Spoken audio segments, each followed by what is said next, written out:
to the Convenor people and the Aboriginal Torres Strait Islander owners of the land where we gather today, and pay my respects to elders past, present, and emerging. I recognise their connection to country and role in caring for and maintaining country over thousands of years.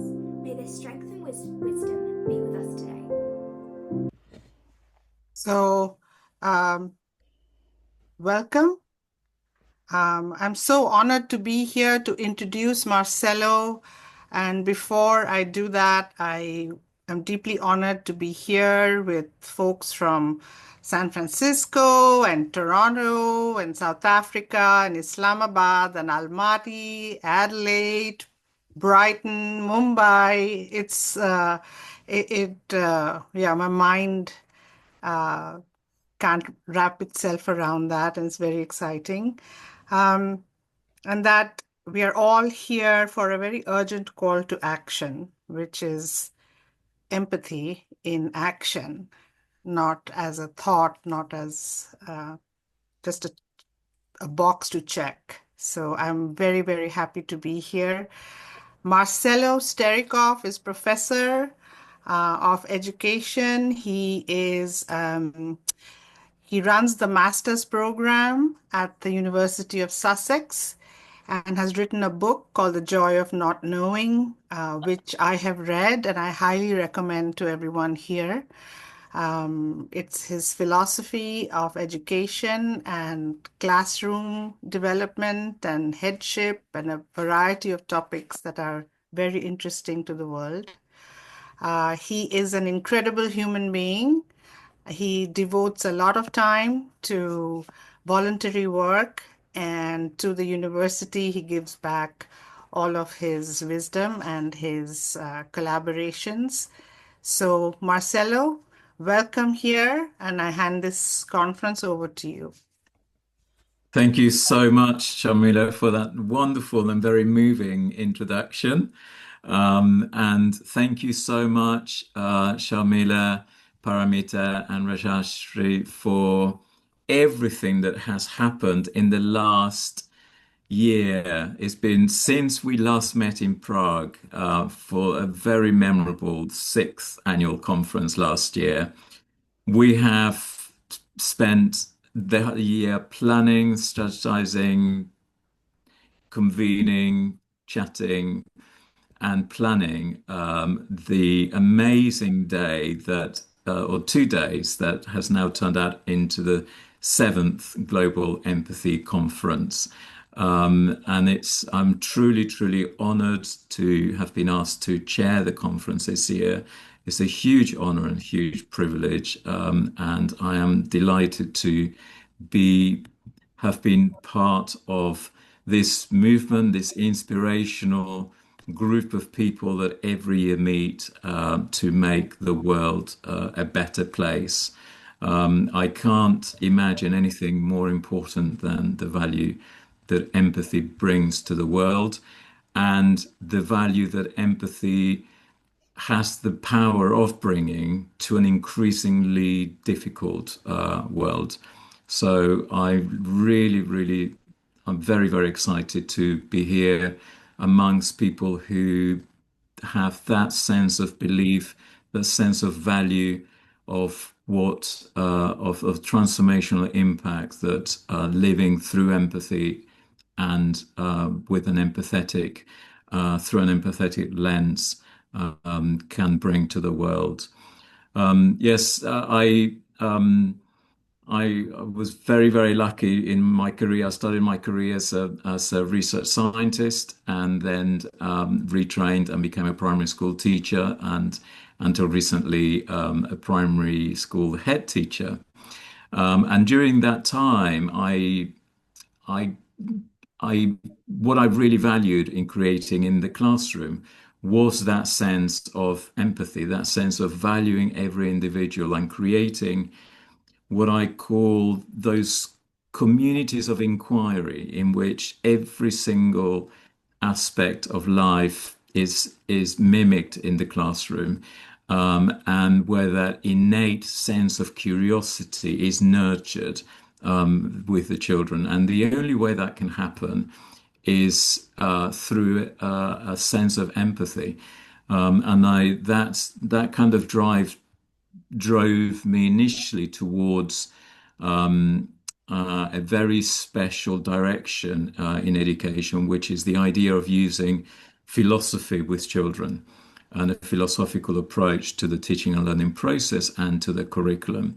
And philosophy is, for me, a natural way of presenting education because I believe that children are born philosophical. So I then think that as teachers, we have the duty to nurture that innate philosophness that they're born with, inquiry, their curiosity, their sense of awe, the wishing to find things out and to problem solve.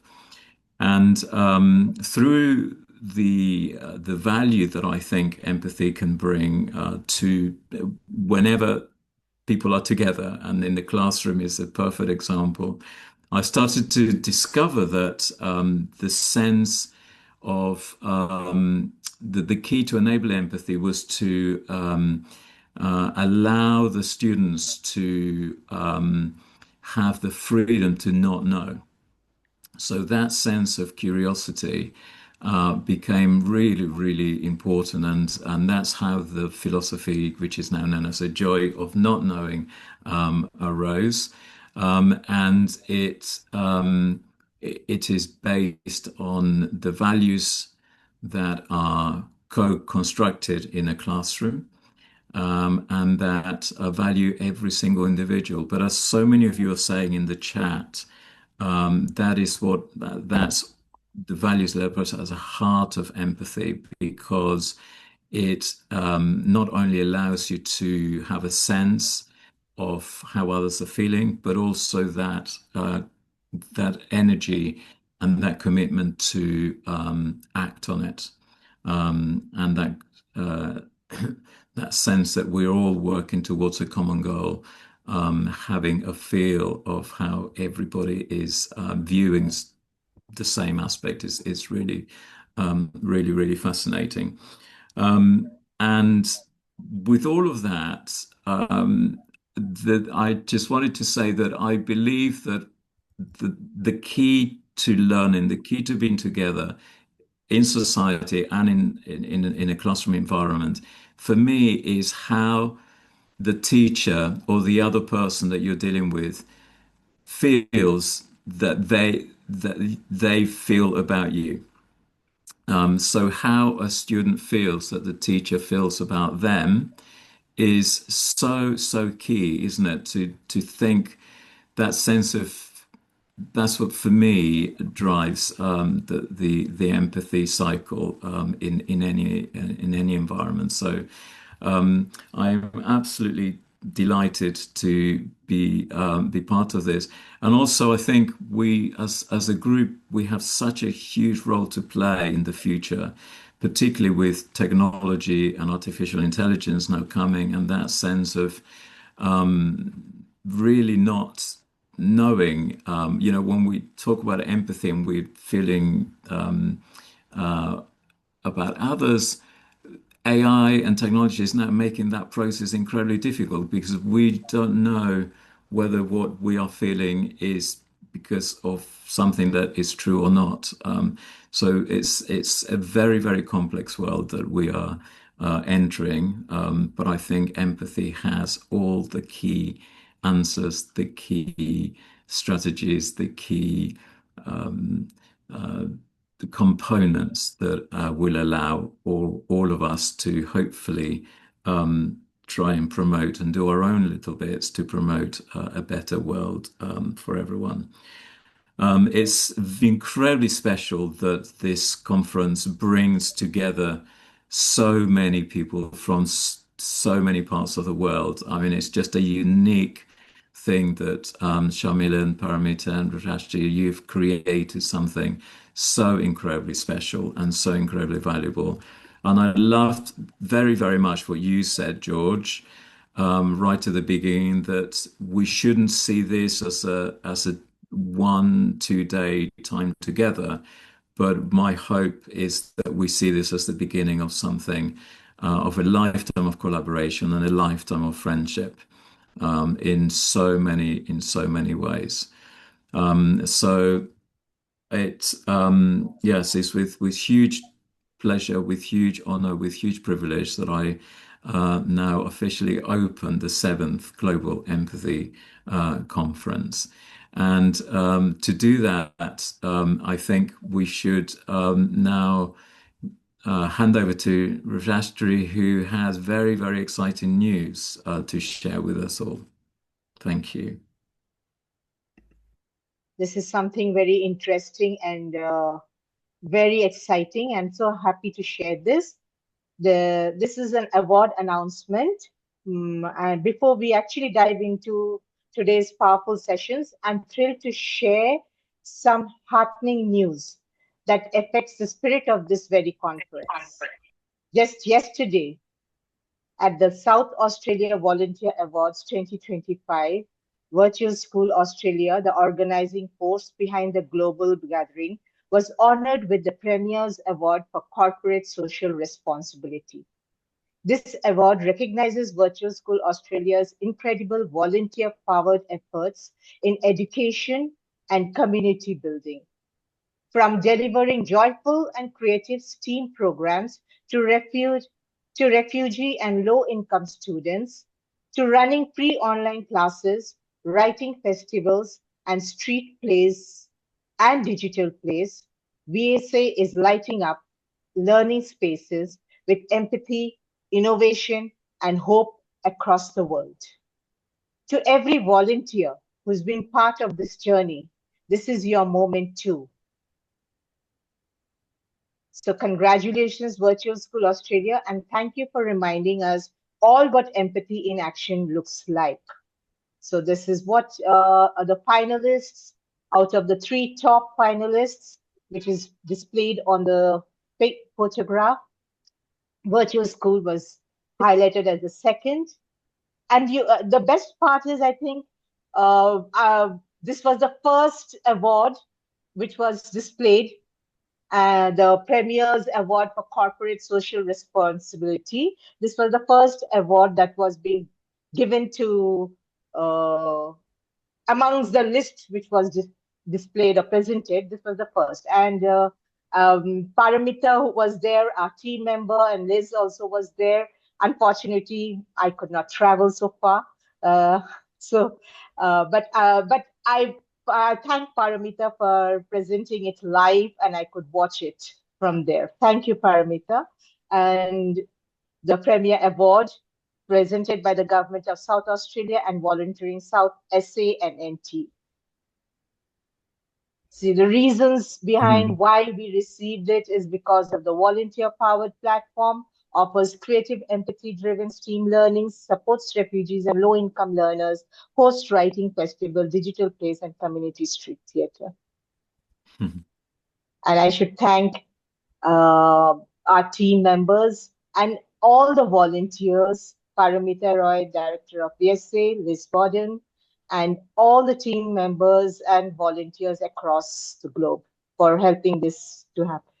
And actually, it motivates all of us to move further. Thank you so much. Thank you so much, Rajeshri. It was such an honor to accept the award on behalf of everyone present here, because you're all volunteering to make it happen. As we said, that it's not only the theoretical part of empathy, but empathy in action, what we can do for others. Thank you so much. Yeah, it's so incredibly exciting. Every time I look at the program, I get more and more excited by it all.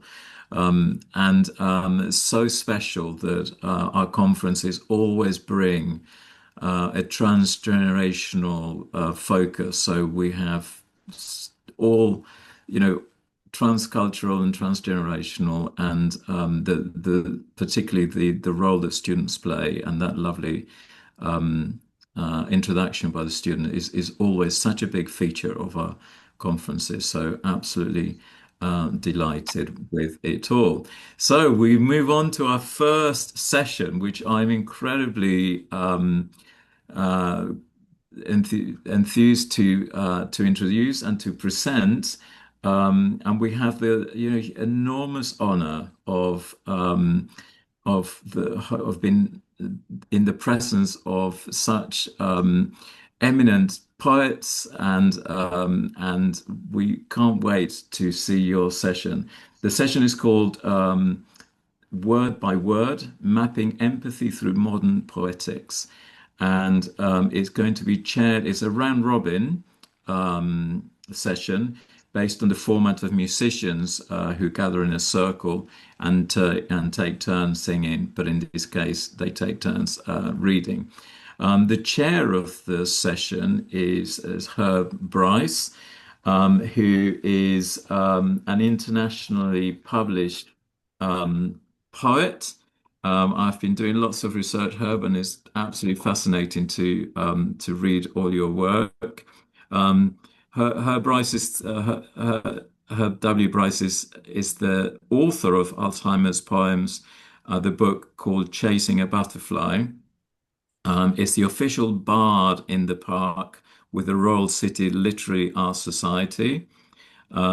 He's the Writers International Network's distinguished poet and a medalist, a writer medalist. He's a former Rabindranath Tagore English Poetry Competition judge. And the other really interesting thing is that the book Chasing a Butterfly describes a journey in poems of love and loss to acceptance, which sounds absolutely wonderful. And the other interesting thing is that I don't know if it's still the case, but that you've been unhoused by an apartment fire and now lives and works in Langley, British Columbia, and in Canada. And so thank you so much, Herb Bryce, for being the chair of this first session, and for introducing us to your amazing work. And part of the session, we also have the enormous privilege of welcoming George Colburn from the United States and Jude Neale from Canada. Is that right? Yes. From Canada. We two very eminent poets as well. And recently if I may published. interrupt Marcelo 1 second, I'm so sorry. We also have Nancy here. She's also one of the panelists. Just to let you know, Marcelo, Nancy is joining us from Kenya. She's fantastic. Thank you. Nancy, I'm so delighted to meet you all, welcome you all, and we really, really look forward to your session. Thank you, Herb.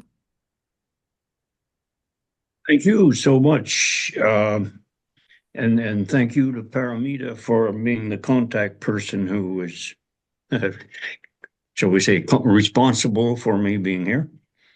And I'm really, truly honored. So I guess, so let's just get into the round robin then. And this is a shortish poem, and it's called Nice Lady. And in fact, it relates to my Chasing a Butterfly journey with my wife during her Alzheimer's struggles. We were in the store for shopping, nothing more at all, when, much like the elves, my lady acted on a whim and dashed aside to buttonhole the lady's stocking shelves. She babbled incoherently, and I feared the lady would feel fear. But to my surprise and my delight, the woman stopped to hear. I tried, but stayed my intervention, signaling instead, it's time to go. The lady then surprised me and hugged and kissed the one I had in tow. My lady said her thank you, and the two held parting hands. I held my breath and fought a tear. My heart was beating like the drummers in the bands. Oh, if only there were more like her, the lady in the store, to take the time to recognize poor souls whose lives are sore. So many thanks give I for such a good and generous soul, to feel for those who haven't, from those who seem to have it all. Thank you. And I guess I do the emceeing now, do I? Or yes? Yes, yes, you yeah, lead the Okay. way. Well, I'll introduce That was Nancy. beautiful. That was so beautiful, Herb. I can't think of a better way of launching our conference. Absolutely beautiful. Yeah, it was a magical moment. It truly was. So, But the way that you read it, that's empathy at its heart, isn't it? That sense of you talking about your wife was just wonderful. Thank you. thank you so much. Thank you. So, Nancy Ndeke, writer, thinker, and cultural storyteller. So, guess why I asked her to be on the panel? I think she's a magic writer. A passionate storyteller with a love for weaving intricate character dynamics, generational dialogues, and thought-provoking themes, Nancy Ndeke is dedicated to crafting narratives that resonate across ages. With a background on online work and a keen interest in short stories, poetry, and cultural travel insights, she brings a rich intellectual depth to every piece that she creates. Deeply inspired by African art heritage and the vibrancy of storytelling, she blends wisdom, humor, and philosophy into narratives that challenge perspectives and celebrate human connection. Whether exploring the lessons of history, the complexities of morality, or the beauty of everyday life. Her work is a reflection of both deep introspection and boundless creativity. Guided by an unwavering belief in world peace and profound respect for the environment as humanity's inheritance, Nancy Ndeke writes to inspire harmony, responsibility, and a renewed appreciation for our shared planet. Through her storytelling, she seeks to bridge generational gaps, ignite thought, and remind us that peace and stewardship are both a duty and a legacy. Nancy has authored a number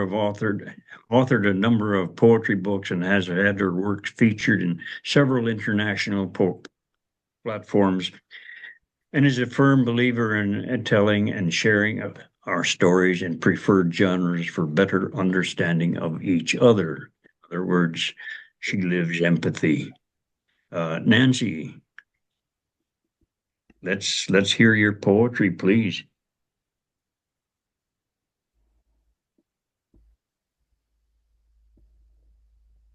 Nancy on? There. Hello. Okay. Can you hear me? Yes. Yeah, thank you. I see you. See you, George. Very warm welcome, Nancy. I see you too, Mr. Okay. Marcelo. I'm not sure about the pronunciation, but I see you. I see you, Hub. My first, thank you very much for having me on Oh, this you're welcome. really noble. Thank you. Are you able to turn your camera on at all, Nancy? I think so. I'm trying. How do I do that? Okay. Where do I go to? It's just on the left, on the bottom left. There should be a little button that you Okay. can tick.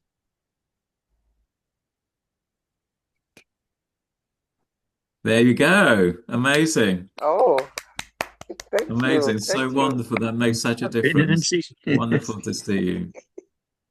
Thank you. Yeah. Thank you. Thank you. One of the I've been seeing you actually. I didn't know I was not on. Thank you. Thank you. Brilliant.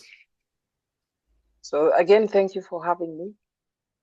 My first poem tonight.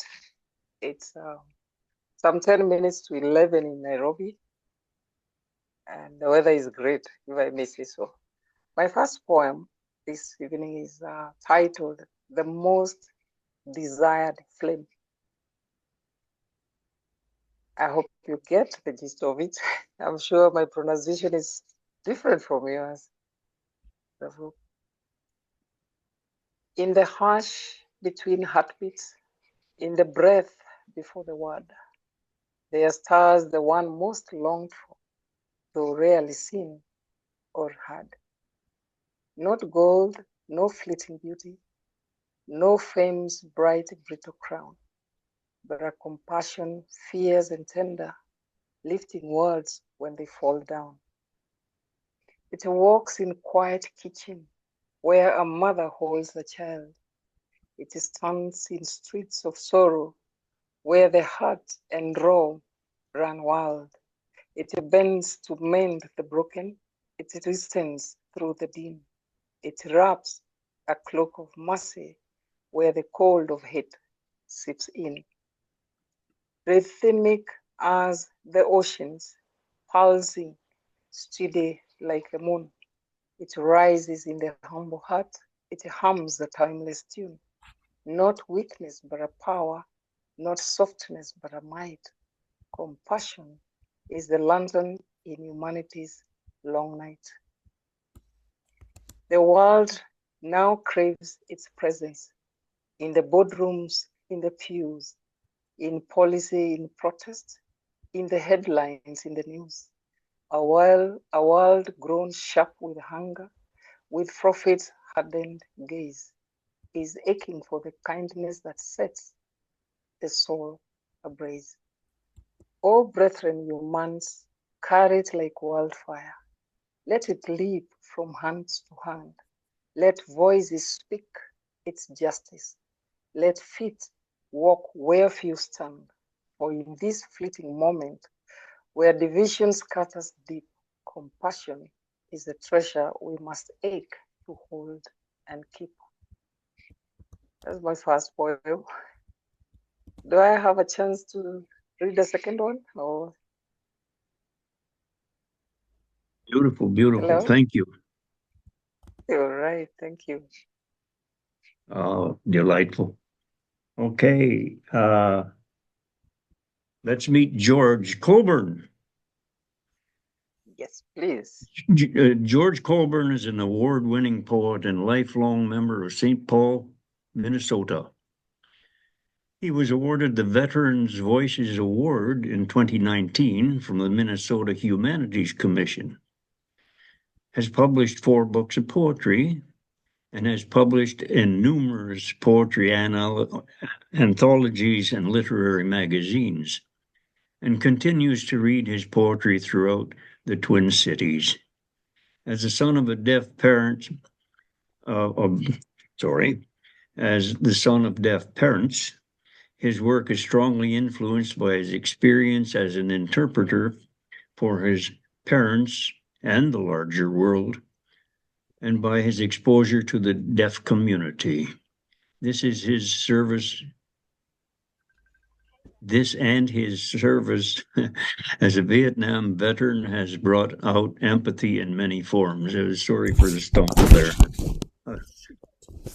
Made a little difficulty with the glasses. So, George, can we hear some poetry from you, my good man? Well, yes, Herb, thank you very much. And I do want to say thank you again to Marcelo and Palmerita and everyone who helped arrange this. It's a wonderful privilege. Thank you. My first poem is about an experience I had as a young man. I met a woman who was both blind and deaf. And this is what I wrote. It's called Telling. I've seen a woman both blind and deaf tell color by touch, measuring in her sensitive fingers how much heat is either absorbed in the fabric or emitted from it. Easy to tell black and white, she signed, even you can. Red is harder, orange and yellow too, but I can always tell something is blue. She asked me what the sky looked like, and into her anxious cupped hands I spelled, like patches of white and blue on a crazy quilt with a warm red background of sunlight. She smiled and started fingering, except when it's raining, she said. I like the rain.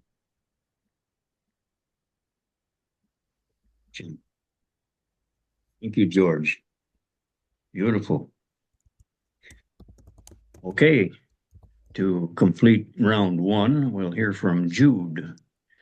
Jude Neale is an award-winning Canadian poet, vocalist, and I say vocalist, and spoken word performer whose work illuminates the landscapes of love, loss, and resilience and human connection. A master of lyrical and imaginist poetry, Jude crafts luminous narratives that resonate with profound emotional depth. That's true. Her poetry celebrated for its musicality and transformative power, has been shortlisted for the Pat Lowther Award, the Gregory O'Donoghue International Poetry Prize, and the Poetic Bond of London. She was also the winner of the Guernsey International Poetry on the Move competition, judged by Sir Andrew Motion. And a fearless advocate for empathy and authenticity, Jude's poetry is an invitation to listen, to feel, and to connect.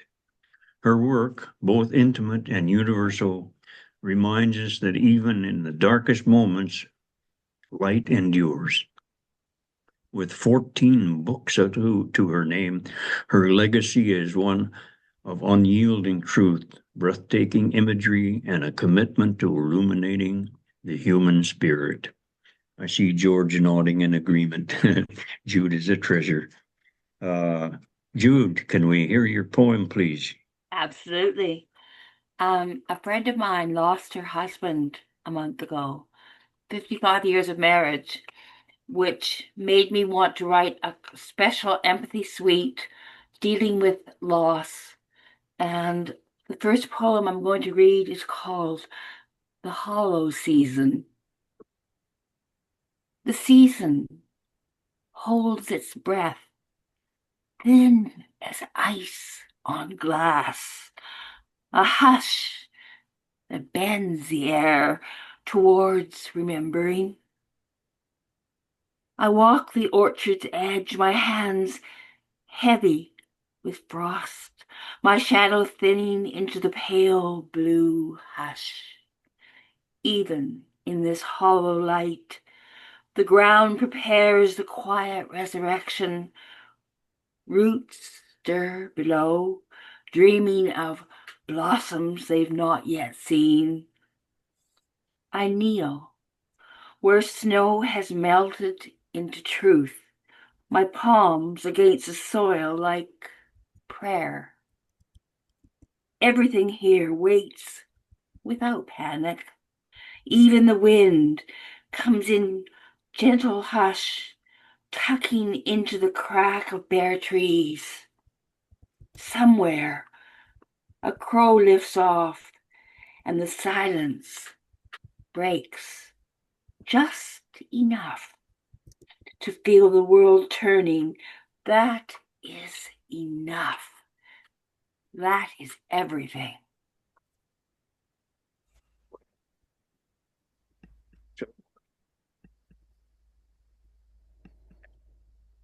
See, I chose these three magnificent poets. It's just superb. Empathy just emanates from them. So for round two, I will read Closed Doors. Closed doors, private struggles, shame and fear furrow her brows. We know not why we differ when before we were an inseparable. What has changed? Disease, brain rot? It has a name. It is called Alzheimer's. And I won't dignify it with a capital. It is a killer. It loves pain, low pain. It loves to see suffering. That is its power. So missing in our lives as we journey forth through the jungles of tortures, nature, the city, neighborhood, Her world slowly shrinks into itself, and friends, even sometimes family, disappear from our lives. No world events can now be more important than that of my loved one. And I ache for her as her world disappears, and I remember what she has forgot. Thank you. Now, back to Nancy. Got another poem for us, Nancy. Hello, Nancy. You're muted. Yes, I'm back. All right. Thank you very much. So my second poem is titled The Ballad of the Healing Road. Here goes. Come, gather round, both near and far, beneath one sky and one sun. We have wandered long on roads of pride, forgetting we are one. Your hands, my hands, they bleed the same, your tears and mine both fall. No border, flag, or bitter name can build a higher wall. Come, walk with me. Let's mend the seam where anger split the thread of dream. We rise, we fall, but side by side. The healing road is long and wide. Oh, sing it loud. Oh, sing it clear. We only heal when we draw near. Your pain may wear a different face, your song a different tune, but every heart beats hope and loss beneath the same old moon. We lose when we forget to see the mirror in each soul. We win when we extend a hand. That's how we heal the whole. Come walk with me, let's mend the seam, where anger splits the thread of dream. We rise, we fall, but side by side. The healing road is long and wide. Oh, sing it loud. Oh, sing it clear. We only heal when we draw near. No need for grand philosophies, no law can force the heart. It starts in how we look at each, in how we play our part. A world of grace, a listening ear, a choice to break the chain. One act of peace, one breath of love. That's how we end the pain. Come walk with me, let's mend the seam. Where anger split the thread of dream, we rise, we fall, but side by side. The healing road is long and wide. Oh, sing it loud, oh, sing it clear. We only heal when we draw near. Oh, sing it loud, oh, sing it clear. We only heal when we draw near. Thank The you. power of love and empathy is just utterly amazing. So, George, you have another wonderful poem for us? Well, I leave it up to you to determine if it's wonderful. I have two that I'd like to read. One is fairly short. The first one is called He Didn't Want the Money. He didn't want the money, but I paid for his meal anyway. We talked and discovered each of us had lost something in that stupid political war that we won't ever get back. It had to do with pride and the feeling of self-assurance that our uniforms undermined. Once you put it on, you're lost. The first lesson they teach you is to shrink yourself down to a blindly reflexive automaton, ready to react to commands without thinking. Without thinking, continue shrinking without thinking. And when you are released, discharged, mustered out, and left to think on your own, you struggle to remember how it feels, how to react, not from a Pavlovian response, but from thoughts that you own, that have become a series of tentative steps relearned. And to find it easier not to think, just to let the world go on by without thinking, continue shrinking without thinking.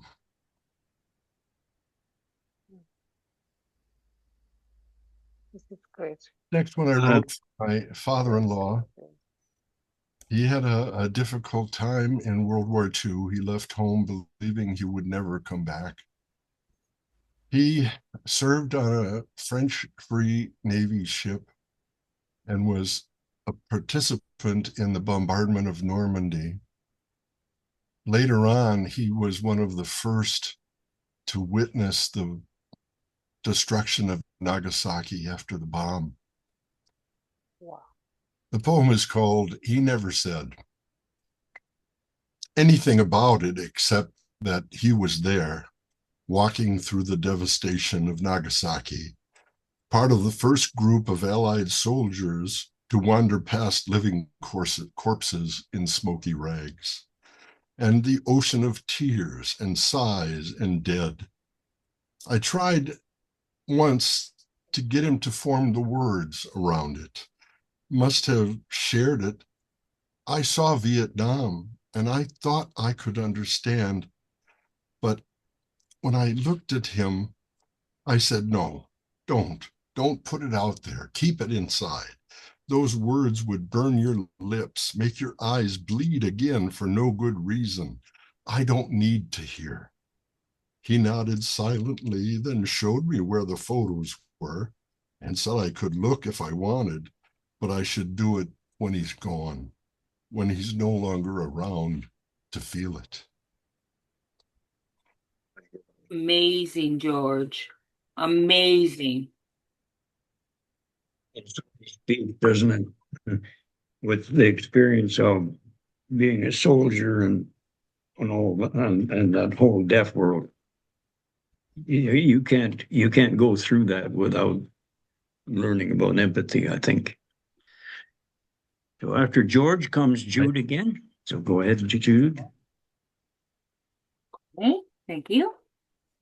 And that was amazing, everyone. Amazing. I'd like to collaborate with all of you. The slow becoming. The face in the mirror softens, not from kindness, but from the patient work of time's thumb pressing along the edges. The voice, too, wears a new weather, less rush, more ache, a hush of laughter caught in the weave. The bones remember joy, but carry weight differently now. 1,000 small losses form a constellation I can trace across my ribs. I am the cracked stone, still warm beneath the sun, weathered, but still singing under breath. This is how I arrive now, with a slower step, but arms wide open to what is. Nothing is wasted. Everything returns in its own slow way.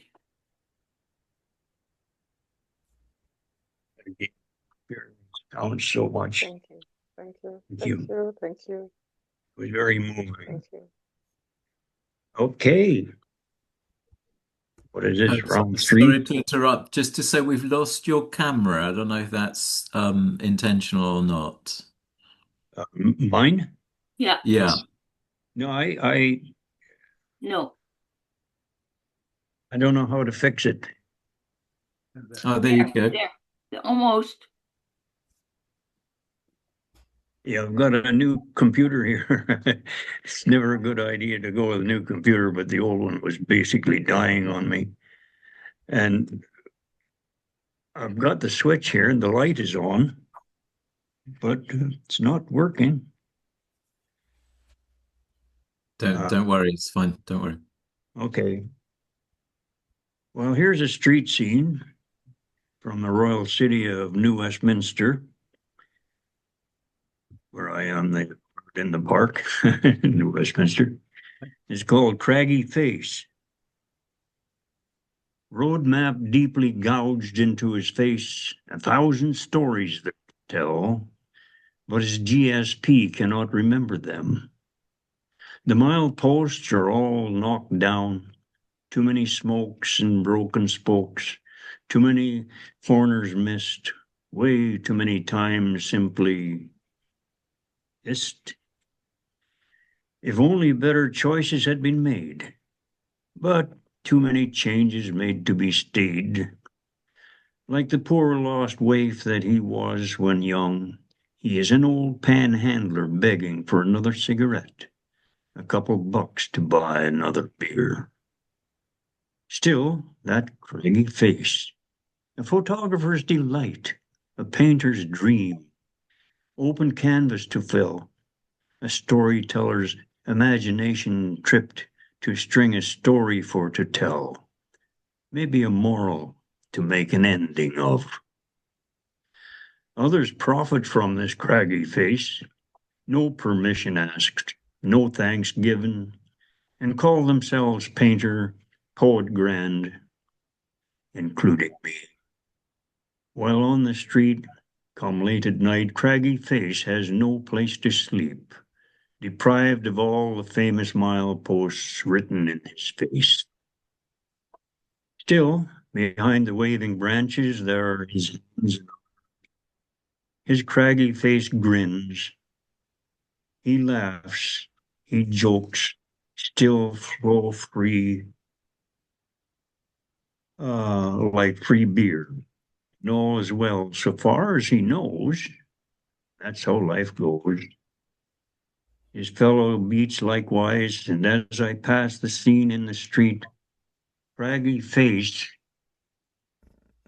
has forgotten his old life and finds his solace in his beer and his fellow street folk, familiar things. And as I pass, their gales of laughter forget the map. They are here, just where their misreadings took them, and they are here, and they are home, and they live in their own kind of peace. So I reset my map, and the laughter fades. My compass still works, and I thank God for that. There is still laughter in my life, though often melancholic, as smokers smoke. Thank you. So we'll ask Paul and Nancy again for another poem, please. That was a beautiful, touching the soul. Thank you. It's actually, the words that the picture is, you know. Thank you. Thank you. So my next poem is titled Under the Banner of Belonging. Under the Banner of Belonging. In cities loud and villages small, behind bright screens and concrete walls, a quiet ache, a hollow sound, where souls once danced, now none are found. We walk through crowds with lowered eyes. We share our thoughts through wires and skies. Yet hearts grow thin and the nights grow long. Where is the place where we belong? Oh, gather me in. Oh, gather me near. A circle of voices I long to hear. A hand on my shoulder, a light in the dark, a laugh, a tear, a human spark. Belonging, oh belonging, come build it with me. A home in each other, a true community.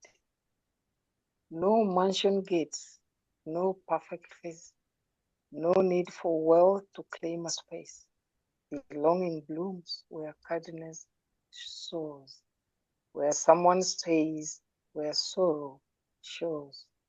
We find our place in simple ways. a shared meal, a song, a word of praise, not made of stone, not built with gold, but shaped by hands both young and old. Oh, gather me in, oh, gather me near, a circle of voices I long to hear, a hand on my shoulder, a light in the dark, a laugh, a tear, a human spark, belonging, oh, belonging, come build it with me, a home in each other, a true community. Come, let's knock on the door, break down the wall. Let no one feel they are small, unseen, or fail. The lonely heart, the drifting soul, they too are part to make us all. Oh, gather me near, a circle of voices I long to hear, a hand on my shoulder, a light in the dark, a laugh, a tear, a human spark. Belonging, oh belonging, come build it with me, a home in each other, a true community. Thank you. We all need that nowadays, eh? Given the political strife we're all We in. do. Thank you so much. Thank you too. George. Hello again, Herb. Thank you for getting your camera running. It's nice to see you. You can see me? Yeah. Yes. Okay, but I haven't seen me yet. I have two that I'd like to read. One is called In the Midst of War. She led me to the marketplace and I bought a bag of rice, some dried fish, bananas. Then she led me down a dusky road toward a corrugated tin roof shack next to the tracks, where 14 from 4 generations lived like sneak thieves vying for space to sleep or sit. When grandmother saw us and the food, she cleared a space for me to rest while she cooked, and in between stirring and mixing, introduced me to several thin young men and women whose deep-set eyes told mixed, silent stories, and many cheerfully oblivious, hungry children. When the food was ready, she sat me down and indicated I should eat. I asked her to join me, but "You go first," was all she said. "You go first." They gathered around me, smiling, watching until I stopped. Many of those looking hadn't eaten for days, but I was the guest who brought the food, so I had to fill my belly first. I was being taught a lesson in manners beyond hunger. The food disappeared quickly after that. I was humbled and embarrassed by this unexpected propriety and stared through the sunlit open doorway. "Where does that road lead?" I asked everyone. "Nowhere," they said. "That road leads nowhere. You can stay here as long as you like." I call it an anti-discrimination poem, and if only we could learn to listen and learn, and stamp out the discrimination. Thank you so much for that, George. I have one more I'd like to read. It's Okay. called Most People.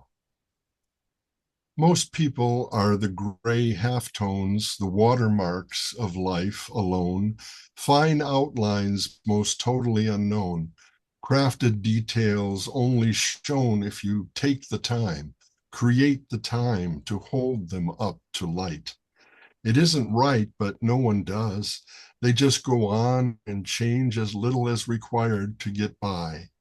And most of life is the drudge of getting by unnoticed, the just getting through it, somehow, some way, to go on another night, another day.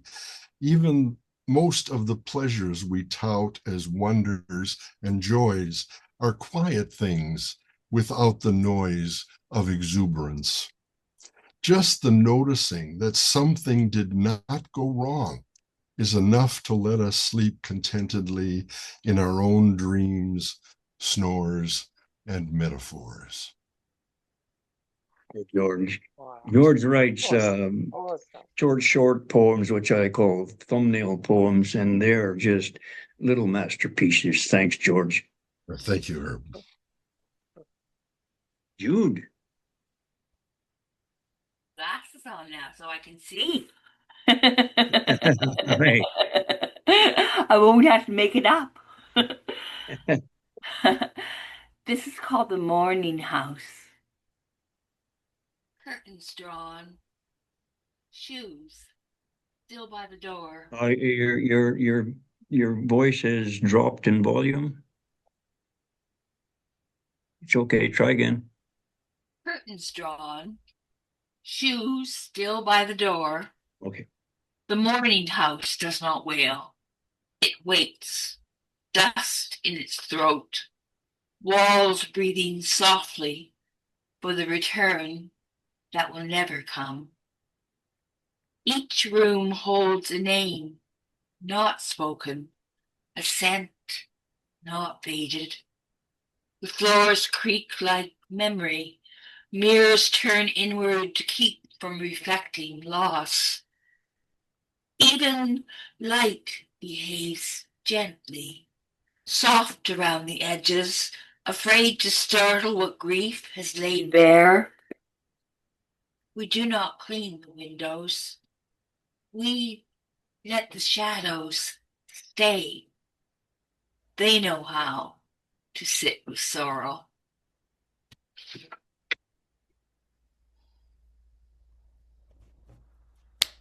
You guys are all magic. You really are. Thank Okay, you. so sorry, who's trying to speak?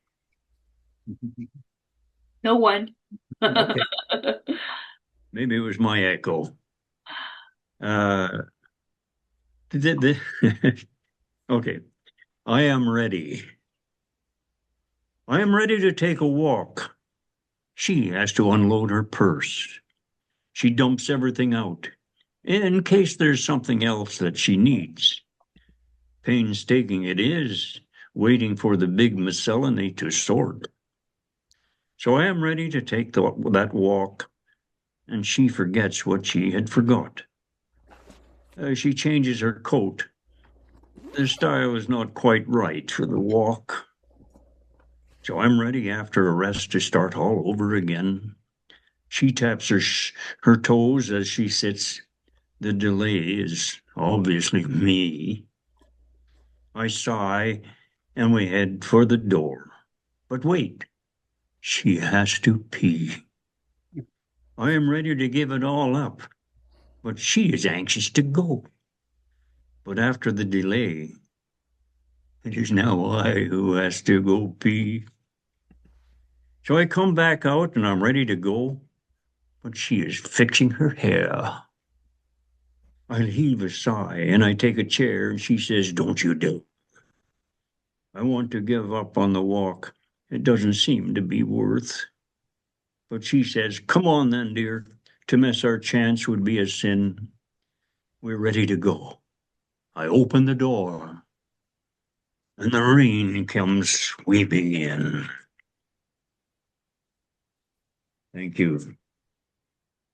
That takes us back to Nancy. Yes. So here we go again.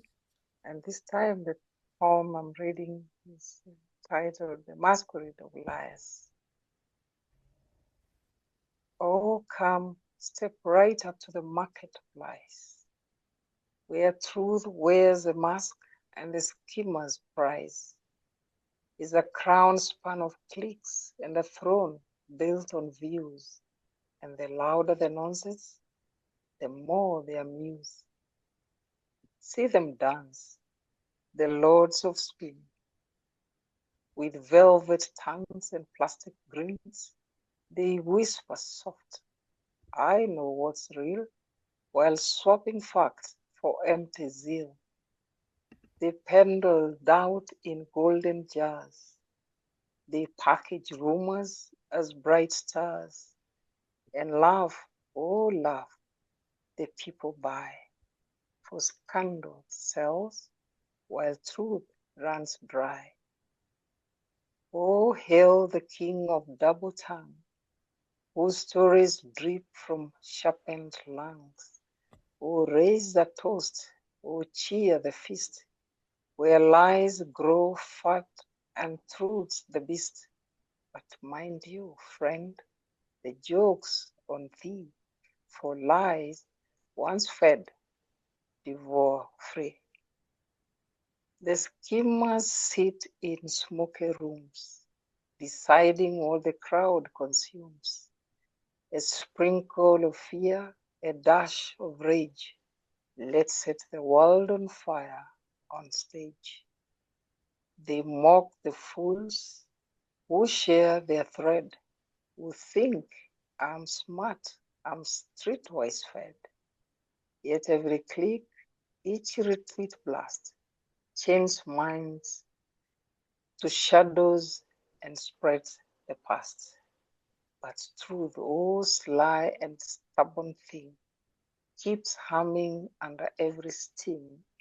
You bury it deep, you drown its song. It rises slow, but rises strong. So dance, you jesters of the feed, you masters of the viral seed. Your castle built on sand will fall when the truth stands bare above it all. For in the end, one lesson bites. A world on lies extinguishes its own lights. So sip your poison, sell your spin, but no, the lie consumes its skin. Thank you. I so enjoy hearing you in person. I see you online all the time. I'm a fan. Okay, thank you, Nancy. George, I'm a fan of yours too. So can you regale us with some more of your magic? Well, I would love to, and I think we're devolving into a mutual admiration society here. But Oh yeah. But you're worth it. This first one, I want to read two. One is shorter, one is a little longer. The first one is called Battle Lines. Seen from above on a geo-surface map, they don't look like much at all, but when you zoom in and begin to see cities and factories and farms, it starts to feel real, not just a plan, but people wandering the streets and crying in their living rooms because the means to eat have been removed, and sons and daughters have been removed, though it is difficult from 50,000 feet to see the tears in a grandfather's eyes just before you open the bomb bay doors.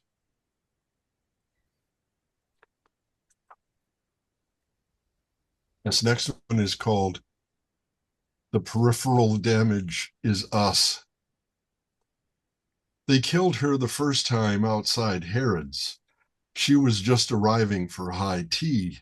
It was Christmas gift all the way from Belfast, designed to awaken you and me. Her brother lost most of both of his legs and his eyesight and all his charity. Next time, she was murdered in Paris. It was decided from several sets of clues to blame Basque separatists for the killing, and they played it that way in the news. Her father taught philosophy at the Sorbonne, but now he wanders the city without shoes. Then she was slain at the Madrid railway station. This time Al-Qaeda was blamed. Everyone she knew had died that day too, and Spain was never the same. Protesters marched through the city for days, but no one mentioned her name. She was slaughtered after that in Brussels and completely wiped out in Berlin. They dug her 50 graves near Moscow, then bombed her in Boston again. How long must we stare death in the eyes before we forgive our own sins? imaginative way to tackle it. Beautiful. It's awesome. Okay, Jude, all of that. I know you have some more poetry I there. hope you can hear me. Yes. Paper light. The light came through parchment. That is how grief comes. Thin enough to see through. Jude, I think you need to be closer to the mic. I'm as close as I can be. Okay, that's better. I'll start again. Thank you. Paper light. Light through parchment. This is how grief comes. Thin enough to see through, soft enough to fold. Still, it cuts. It leaves no mark at first, just a thinning of the soul's bright edge. Later, the crease becomes permanent, and everything you write bears a trace of that fold. The page may be blank, but it remembers what it was asked to hold. You turn it over, looking for more, but even silence has a second side, and grief, when thin enough, can glow. You may have heard a little tinkle tinkle coming through from my phone. It says 55 minutes of our 60 are up. I don't know how accurate that is on the Zoom end. Timekeeper, are you there? No, there isn't such thing, but Herb, continue, please. You still have some time. Thank you. Don't stop. This shouldn't stop. It's so Okay. moving and so beautiful. I couldn't agree more with Marcelo. Thank you. I really don't want this to stop. Okay. Well, let us know when it has to happen. So that was Jude. So I have another one from the Royal City of New Westminster, where we have poetry in the park every summer here. This is called Scuzzy Part of Town. You can call it colorful.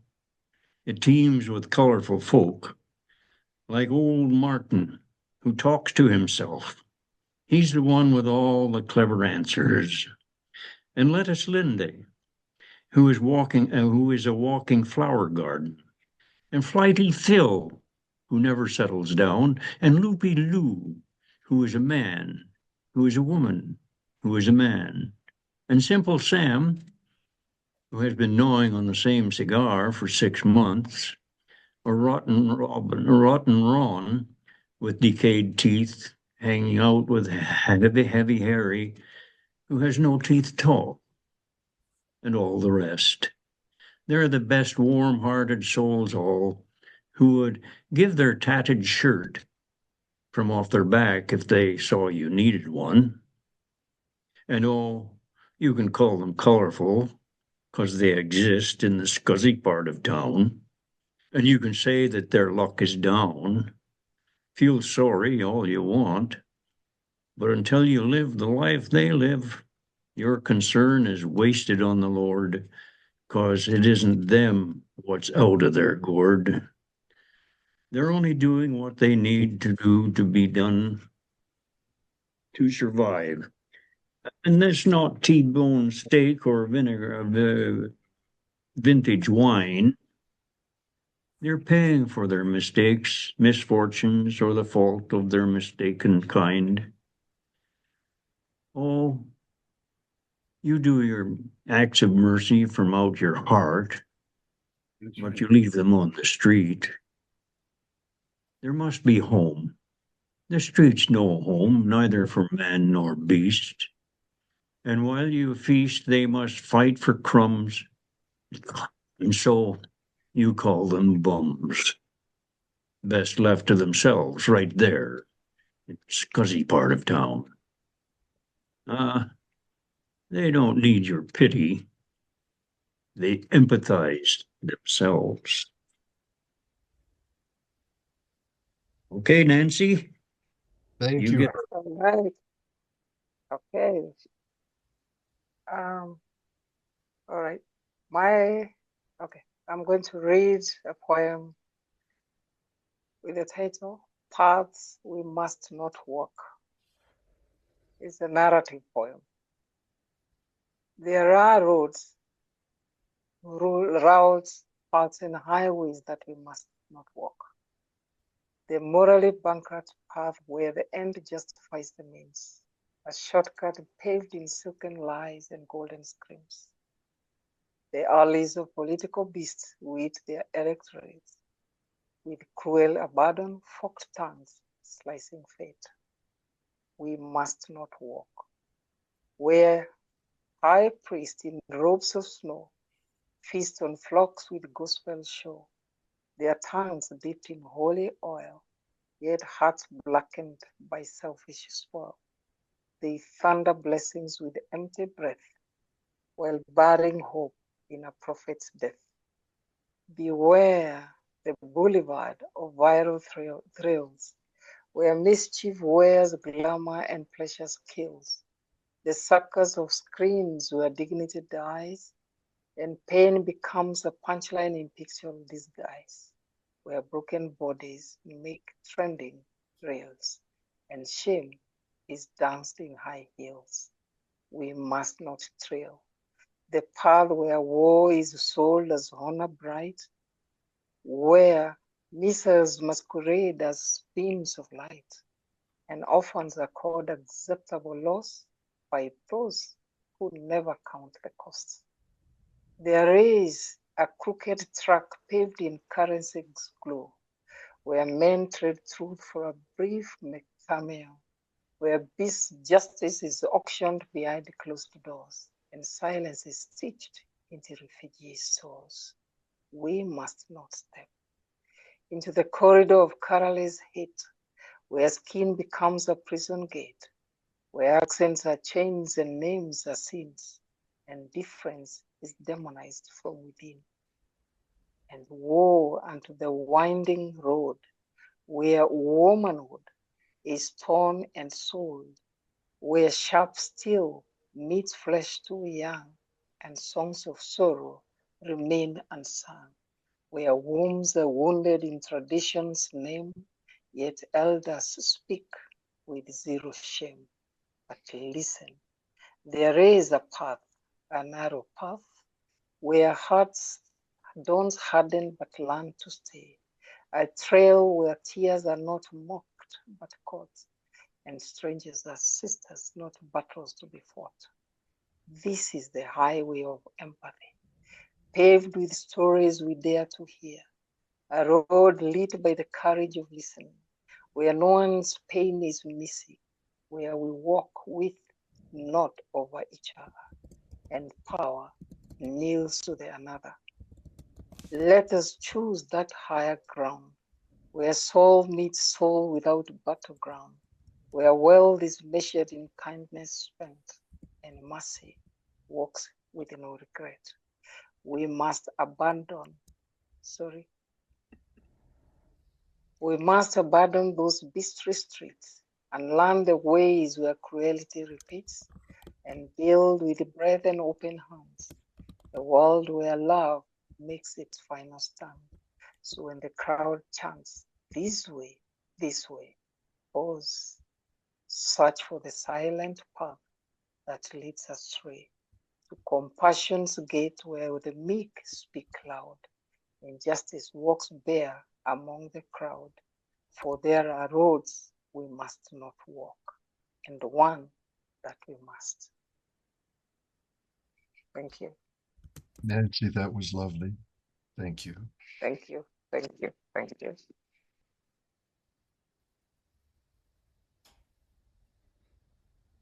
Well, Herb, should I try another? Yep. I'm going to read a short and a long one like last time. The first one is called The Sea at China Beach. Can quietly succumb to rain and mist as you walk along the white sand shore, and Da Nang murmurs a song of heartbreak in the background of this unholy war. And she can roil and churn and thunder, and the water can scream like daughters who were sold to bars by their families and try to drown in these clear blue waters. While the tide ebbs and flows forever on, while the rain silhouettes the female form, the sound of jets, the sight of fishing nets, and the water sways soft and strangely warm.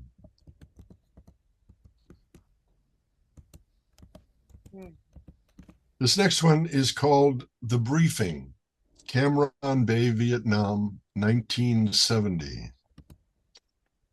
He gathered us onto the flight line in the middle of a sunny afternoon where we had a clear view of the hills all around the base, several shades of bright and darker green going all the way up to the brown and chewed tops that had been laid to waste by helicopter clearing pad bombs, not designed to be anti-personnel, but used like that anyway. In the plateau, in the middle ground, red dirt and scrub dappled the vegetation. He began. I know it seems quiet now, peaceful even, but that can change fast. Any minute, those hills could burst forth mortars and rockets, and the perimeter might ping with sparkling gunfire. You are not safe. You will not be safe until you leave this country. Meantime, remember that an attack on this base happens about every 6 days or so. We've lost men in their beds at night. We've lost them in the mess hall, even at the NCO club dancing and drinking. You will likely hear a whistle first. As soon as you do, hit the dirt. Get out of buildings, avoid trees, find a trench if you can lay in. If you are not safe, if you want to live, then I only need to tell you this once. Duck and cover. Hide yourself quickly. There is no one here to save you but you. You are not safe. Dismissed. You remind me of the First, Second World War reports. Great work. Great work. Thank you. Jude. Okay, I'm going to do a George. I'm going to read 2 short poems, Okay. which I think is all we have about time for. This is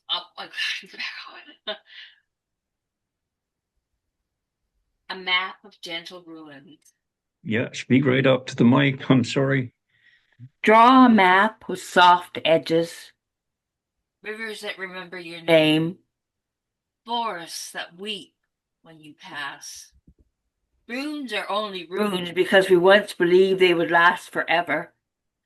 Still, we walk them, naming stones as if they could answer. The heart, too, is an ancient structure, cracked and still glowing at the edges.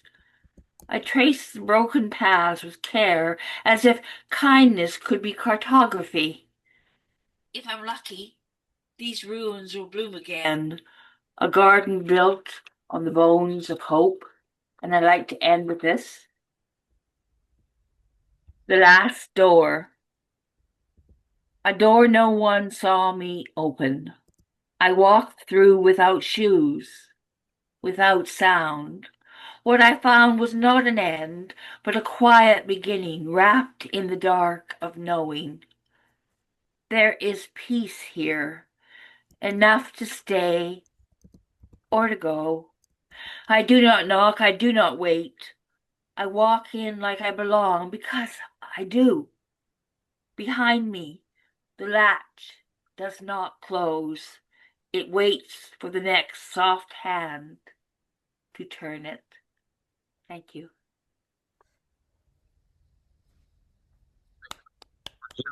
Sure. Bless you.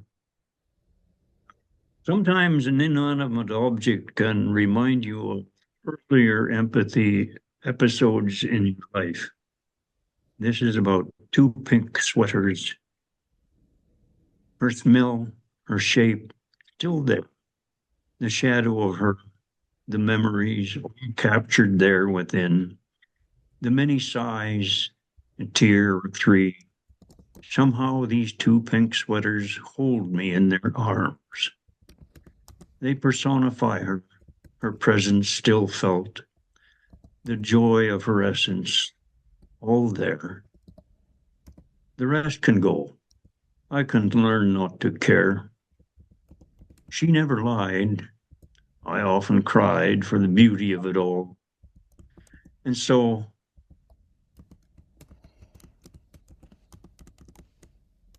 to those beautiful memory-filled pink sweaters, I drink. Memories of her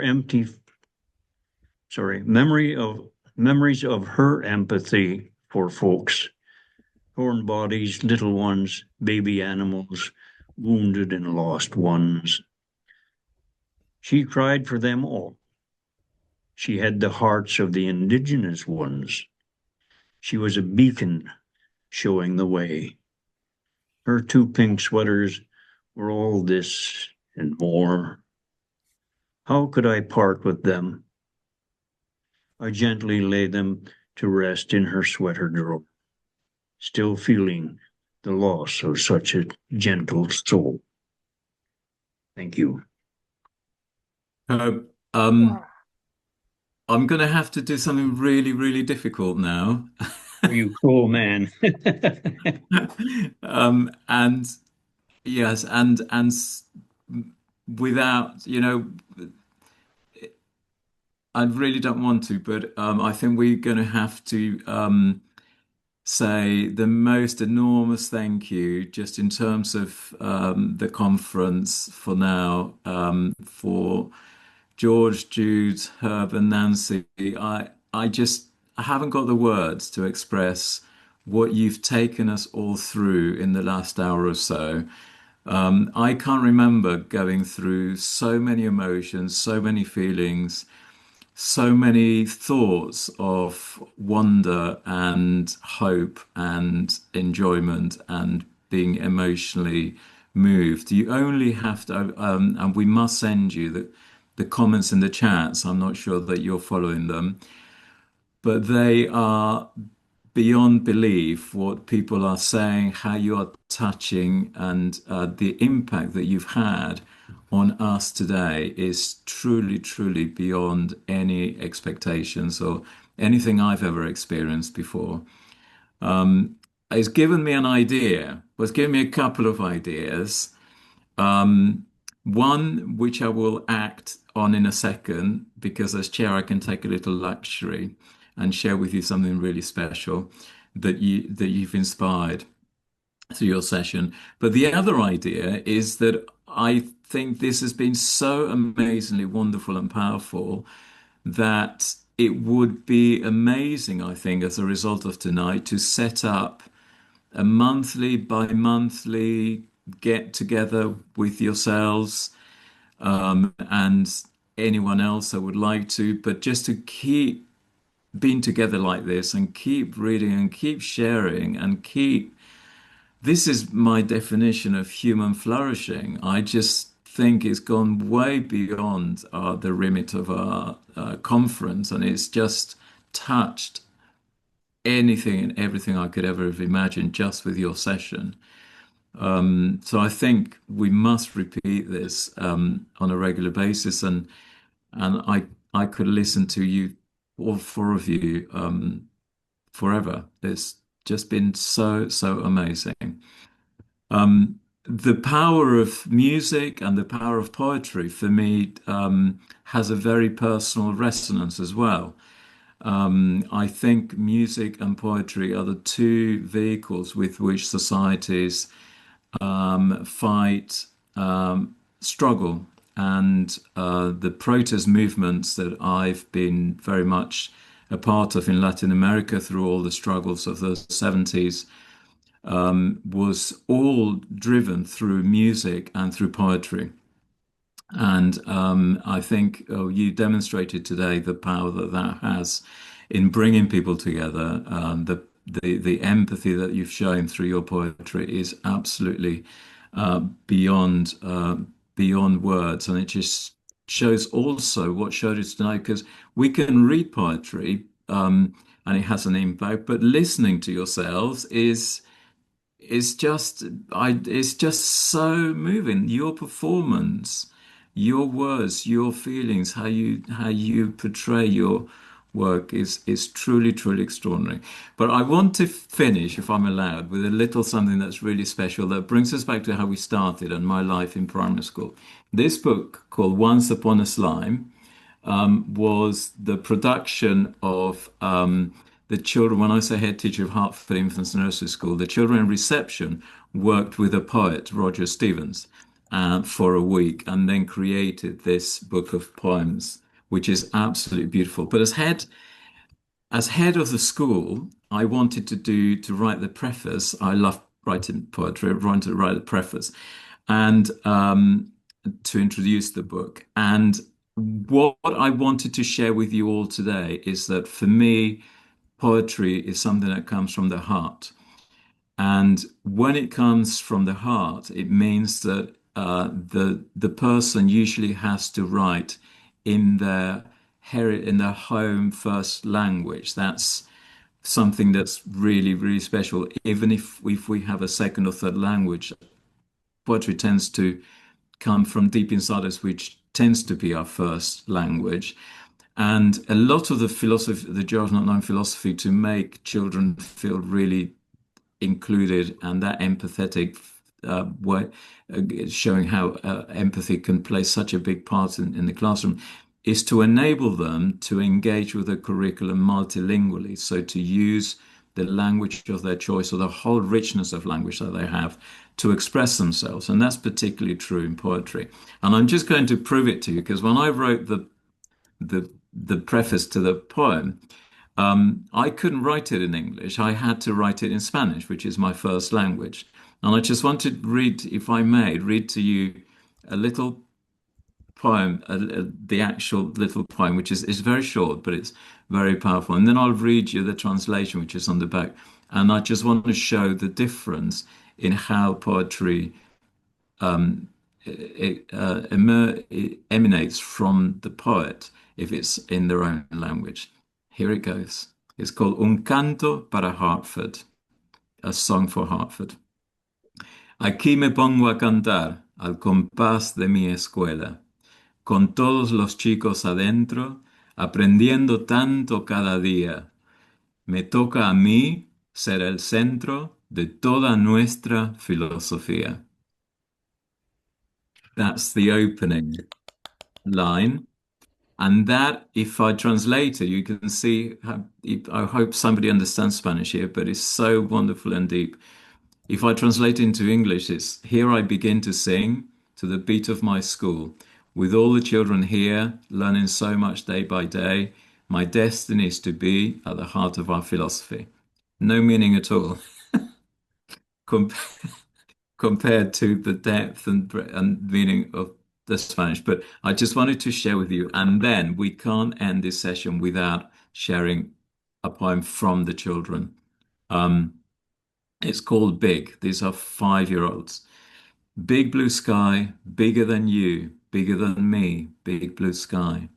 Big blue sky, bigger than buildings, bigger than the sea, big blue sky. Big blue sky, bigger than the moon, bigger than the sun, big blue sky. Big blue sky, bigger than my dad, bigger than my mum, big blue sky, bigger than everything. And the last one, I promise you, it's the last one. This is so apt for today. It's called Children's Rights. So at school, in terms, when we think of values, empathy, children's rights were right at the heart. The UNCSC Charter, the children's, it's right at the heart of everything we did in education. So they wrote the poem about children's rights. And if you think about everything that you've talked about today, so apt. Children's rights, food and drink, to stay healthy, to live, to have a home, to be protected, to have clothes, to go to school, to learn, and stuff that we want. This is so up for today. everyone to be kind and friendly, everyone to have fun, everyone to have their own ideas, everyone to have their own mind, everyone to be happy, everyone to be smiley, everyone to be respectful, everyone to be caring, everyone to have video games. This was about 10 years ago. No one to be sad. Isn't that beautiful? Isn't that the definition of us today? So, um, I'm yeah so overwhelmed by the experience that we've just had, and I know those are the feelings of other people too in the audience just by reading their commentary. Would anyone now like to say anything or ask our wonderful poets anything before we move on to the next session?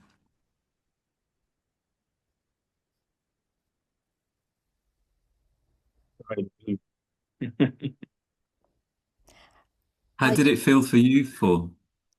Yeah, and thank you so much for reading those poems, Marcelo. They're so beautiful. I love the Spanish version. It was like Yeah. music to our Yes. ears. It was so beautiful.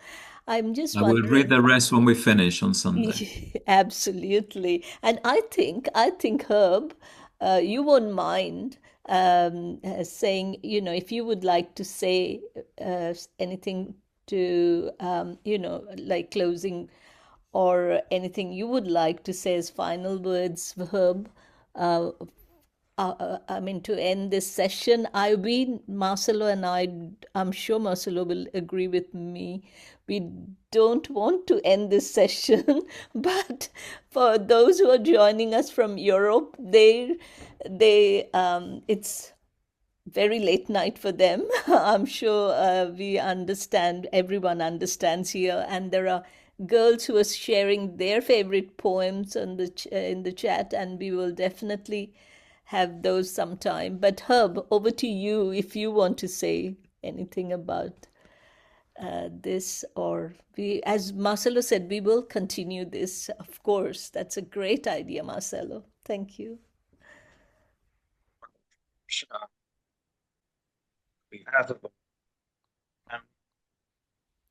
We give you profound thanks for having invited us to partake of this wonderful event. We're flattered, pleased, and grateful. And that's for you, Paramita, and is it Mr. Azizi talking with us? And your whole team. We're so grateful that you are doing this wonderful work with your school of empathy, your virtual school, Australia. That's about it.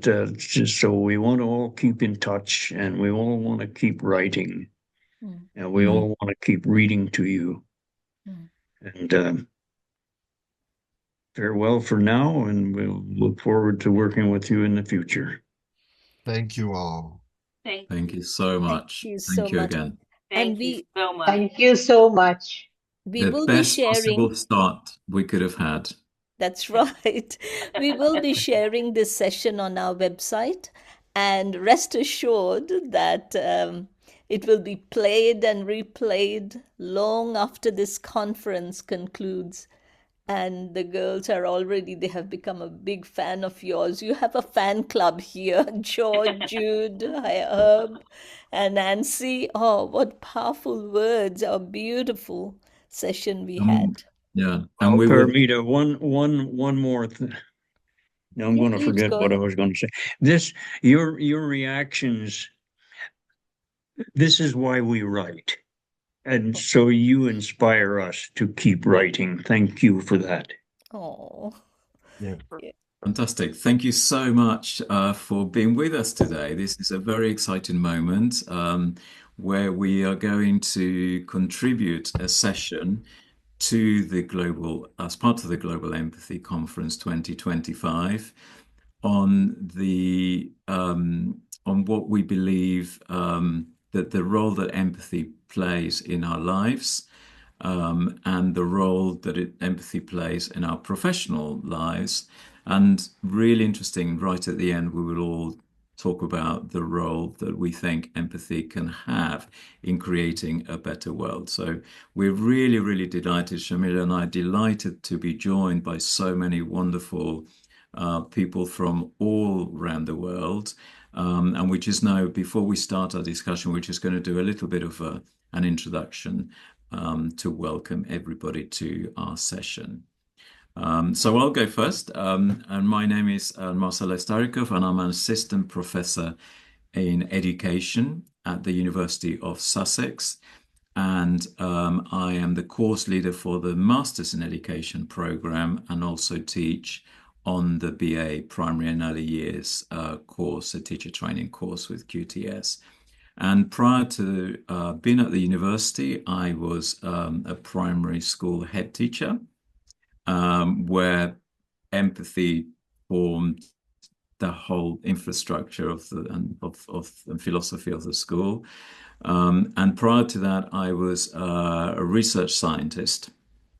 And throughout my time as a scientist and education, I developed a philosophy of education and leadership, which is now known as a joy of not knowing. And I'm very proud to say that the whole philosophy of education is underpinned by empathy and values. So it's wonderful to be with you all, and I really look forward to the session that's to come. Sharmila? Thanks, Marcelo. Good morning from California, everyone, and welcome, warm welcome to our panel discussion on empathy in action. I feel really honored to be part of this group because we have distinguished scholars and students, committed students, on this panel today to explore a very important topic, I feel, on the global stage: how empathy moves from being an internal experience to a force that shapes maybe policy, institutions, relationships, systems. And it's going to be a very relevant and stimulating discussion. I'm looking forward to that. So thank you all for joining us for what promises to be a very thought-provoking session. About myself, my name is Sharmila Roy. I am an instructor at the University of California at Santa Cruz, Silicon Valley campus, and I teach educational therapy to students. We work with students who are neurodiverse, who process differently. And I'm also an adjunct lecturer at San Jose State University, where I teach educational psychology and special education again. Bit about my background: I started life as a second grade teacher. And after that, I in fact went to the United Kingdom to get trained as a primary school teacher, went back to India, and that is where I met Paramita. So I went into teacher training pretty much quickly, jumped to the United States for graduate school. So I've been in classrooms in public schools, private schools, independent schools, public education, and right now I work with adults. I love it. And the core of what we do is empathy at the different levels, that it's not just a personal thing. So I'm really happy to be here with all of you, and I invite you to jump in and tell us a little bit about yourself, and just popcorn to the next person, whoever. Thank you. Thank you so much, Sharmila, for your wonderful input. Marla, would you like to start? Just tell us a little bit about yourself. Sure. Yeah, thank you. I'm a former classroom teacher, Now I am in private practice as a learning specialist, serving kids K through 8 in academic intervention. And I'm very happy to be a part of the Educational Therapy Certificate Program at UC Santa Cruz. And very excited to be here this morning. So thanks. And I'm in Thank you Seattle. I'm in Seattle. Brilliant. Thanks. Thank you so much. So wonderful to have you with us. Thank you. And the next one on my screen is Gulnazira. Thank you. So my name is Gulnazira Nurbekova. I am a German teacher by background, and now I am conducting my research at the University of Sussex as a recipient of prestigious Bolashov Scholarship from Kazakhstan. I normally work at the Technical University in Almaty. This is one of the famous, well-known universities in Kazakhstan. So I'm happy to join, to be invited to this conference, and happy to join this conference. And thank you very much. Thank you so much, Gulnazira. And Gulnar, next. Hello, everyone. My name is Gulnar Asanova. I am from Almaty, Kazakhstan. I work at Kazakh International Relations and World Languages University. Mainly, I teach at master's and the PhD degree, but I have also experience on teaching at bachelor's degree on undergraduate students. I am here now at Sussex University, according to this Bolashov Scholarship also, one of the winners of that prestigious Bolashov Scholarship. It's my first experience here joining to Empathy Conference. When our Professor Marcelo has given us an invitation and invited to join this discussion, I just agreed. Yeah, it is my first experience, and I would like to be part of this discussion about empathy in teaching and empathy in my whole life. Thank you. Thank you so much, Gulnazira and Gulnar. It's so wonderful to have you with us. Thank you very, very much. And Amy. Hello, I'm Amy Anderson, and I'm currently a private practice math specialist. I work with students online who have been diagnosed with dyslexia, dyscalculia, ADHD, and I'm also a research assistant through the University of Washington, and I'm a former classroom teacher. And I'm located in Seattle, Washington. Thank you, Amy. That's really fascinating. Thank you for joining us today. You're welcome. And Darren? Hi, I'm Darren Lanning. Good afternoon from the Washington, D.C. area. I am a tutor and academic coach, also in the UCSC extension program, getting my certificate in educational therapy. I am a relatively recent transport from the Los Angeles area, where I was kind of driving around 20 years ago, tutoring a lot while I was pursuing an acting career. And I was pretty heavily involved in an improv theater where I took on several roles until about 2019, when my wife and I decided to move closer to her family. So that's what brought me over here. And now I have a 2-year-old daughter and a 4-year-old boy. Oh, amazing. Thank you, Darren. Excited to be here. Thank you so much. Thank you. And Janet? Hello, everyone. Good evening from the University of Sussex. My name is Janet. I'm from Nigeria. I'm a leading social development practitioner with over 5 years of experience working with children and youth across Africa. And I'm the founder of Build a Child Initiative, where we are raising purpose-driven leaders. Currently, I'm studying my master's in international education and development via the prestigious Chevening Scholarship. And it's been amazing, and I'm looking forward to sharing, learning, and what's to come via the Empathy Conference. Thank you. Thank you so much, Janet. It means so much that you're representing the student body at the University of Sussex. Thank you very, very much indeed. And Shibarina? Yeah, hello. My name is Shivarina Giri, and I'm currently joining from South Australia. It's 1:30 in the morning here, but good morning to all of you.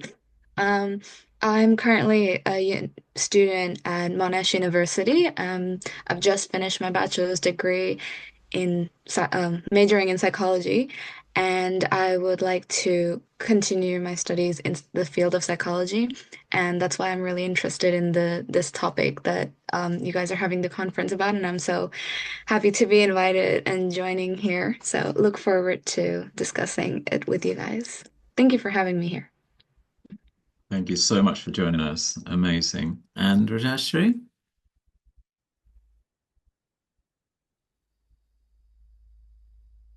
Sorry. Thank you, Marcelo. Hello, everybody. I'm Rajashri Mandi, joining from Kampala, Uganda. I've been a part of the Global Empathy Conference since its inception, and it's an honor to witness how it has grown into a powerful platform for meaningful conversations. I'm truly looking forward to today's panel discussion on empathy, a value that connects us across cultures, professions, and experiences. It's through such dialogues that we continue to deepen our understanding and practice of empathy in our everyday lives. Thank you. Thank you so much. And Paramita, do you want to say a little hello? Of course. Hello, everyone. I'm Paramita, and I represent Virtual School Australia. It's a pleasure to welcome you all to this special panel discussion as part of the 7th Global Empathy Conference. This is an annual event, and we have had the honor of hosting this around the globe, cities like Adelaide in South Australia. We had it in London, then Seoul, Prague. This year, we are gathering virtually, but the spirit of connection remains just as strong. And I'm truly looking forward to a deep and thought-provoking conversation and the unique insights each of our panelists will bring. That's really exciting. But however, a heartfelt thanks to our moderators, Marcelo and Sharmila, for organizing this for the second time. We had one last year. So we are very proud to host this discussion with panelists joining us from around the world. So a very warm welcome to everyone, and let us begin. Thank you. Thank you so much, everyone. It's so wonderful to hear your life stories, and for us to all be meeting in this context and in such a multicultural, multinational, international platform is absolutely fantastic. So the first thing that would be fabulous to launch as a way of launching into our discussion today is to hear your thoughts, your feelings, your views of the role that empathy has played in your lives and your interpretation of what empathy means to you personally and culturally. So over to you all. I can't wait to hear your thoughts.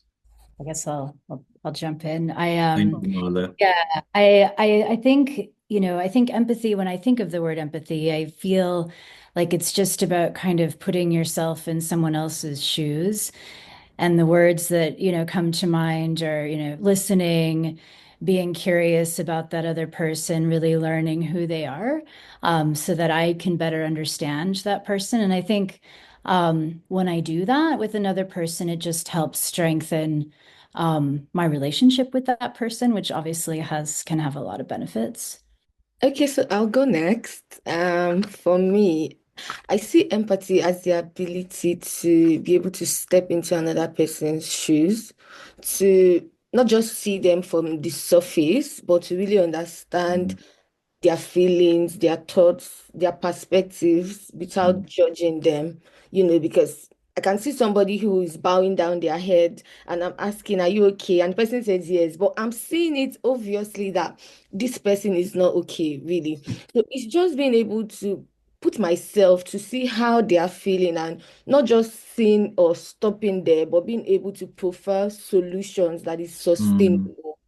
I think that is what empathy is for me as Yeah, I totally agree with Marla and Janet about, trying to see yourself in the other person's shoes, meeting them where they're at and understanding how they're feeling. Because like so much of what we do professionally, it affects that, our ability to do that, our ability to really connect with what someone's doing, someone's feeling, and to connect in our roles. I know I mentioned improv for a reason. I don't always do that when I'm in a professional setting, but there's a tenet of improv that's like yes and you may have heard of that. The yes is to agree to whatever reality you're building, and the and is to add to that. So like that applies to any sort of connection or building that you want to do, whether that's a scene, about two construction workers who are going to save the world that's being improvised, or whether you're trying to help a student connect and understand a math concept. I agree with Marla and Janet and Darren, and I see empathy really as, I think it was Marla, maybe it was Janet who mentioned curiosity. And for me, that curiosity is really the main focus that leads to empathy and having a deeper connection and on a personal level with close friends and family members. Completely agree with my colleagues. And I think that empathy is the cornerstone of building meaningful relationships and effective communication and a peaceful society. It's not only about offering somebody comfort or being kind against somebody. I think it is best, it means human ability. And here I'd like to talk about Kazakh culture, because in Kazakh culture, we think we live with empathy every day, because as you know, you might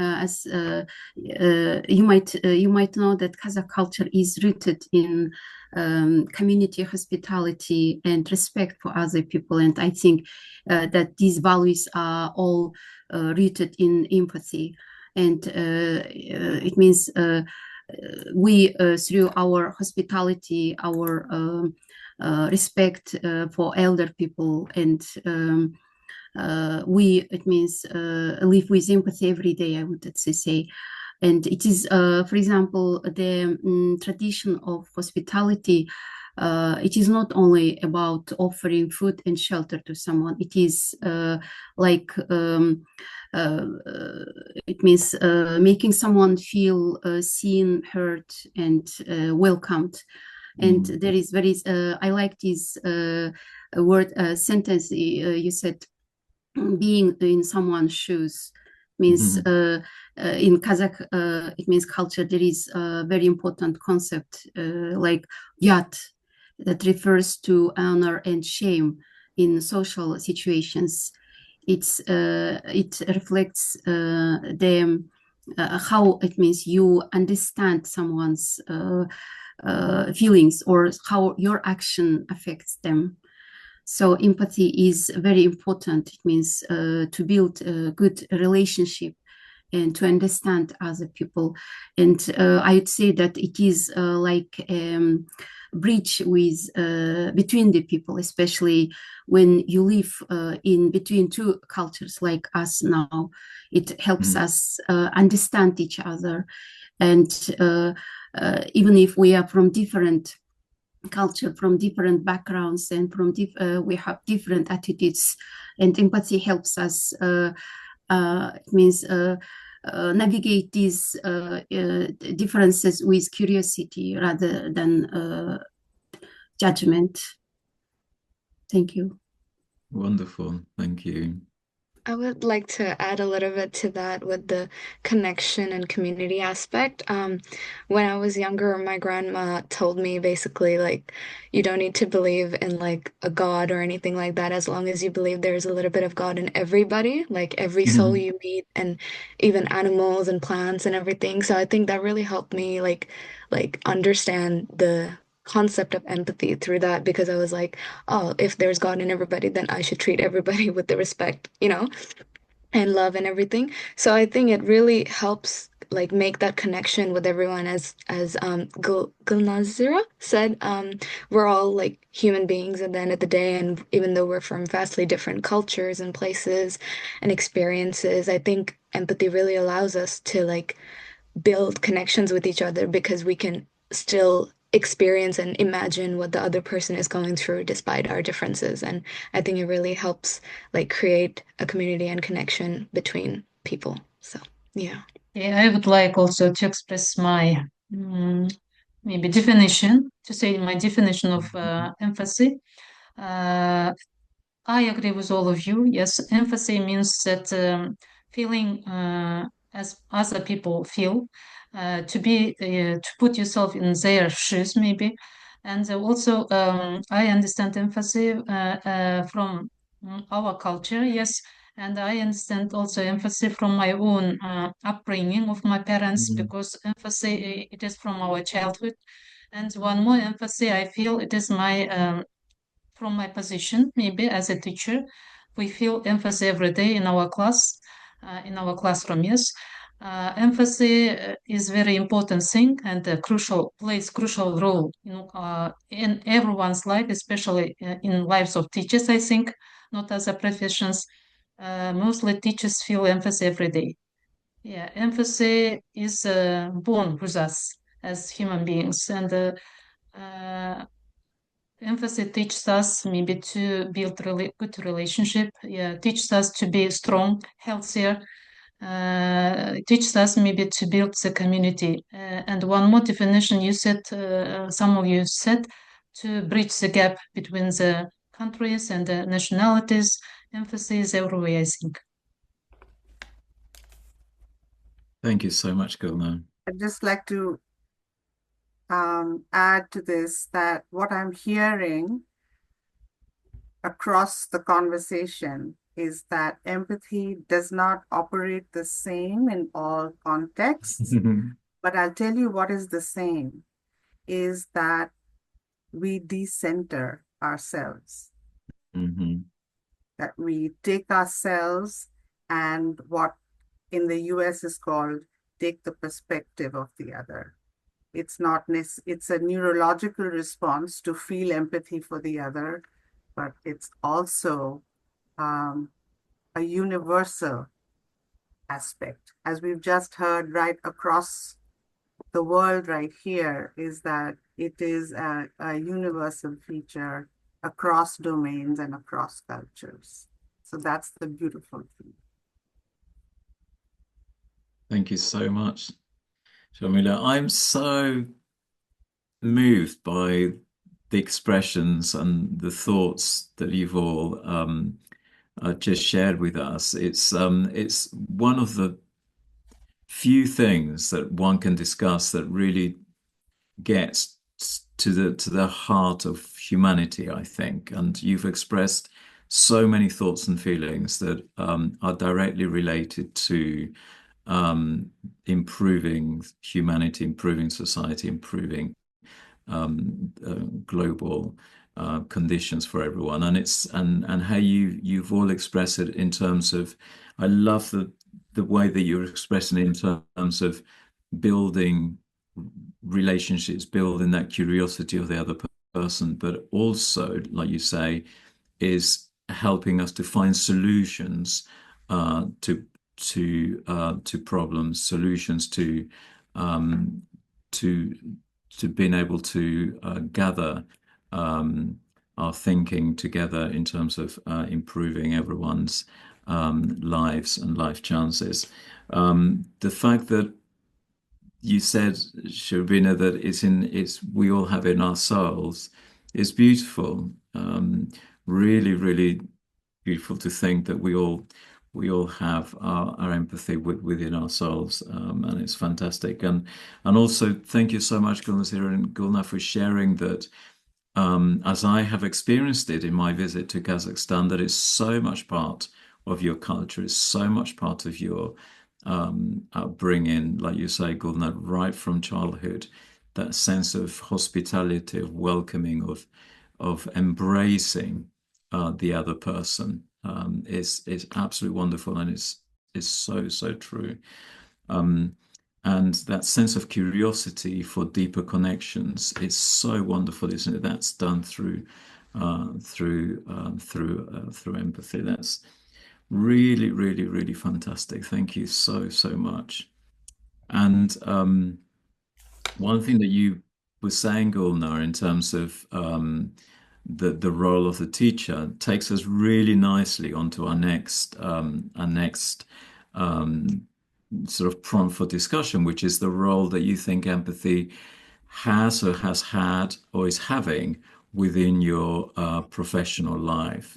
And one of the things that really strikes me from what you were saying, Gulnar, is the fact that I always say that for me, one of the biggest keys to education and enabling children to thrive in the classroom, or students to thrive in the classroom, or adults to thrive in a learning scenario, is directly related to how that student, that child feels that the teacher feels about them.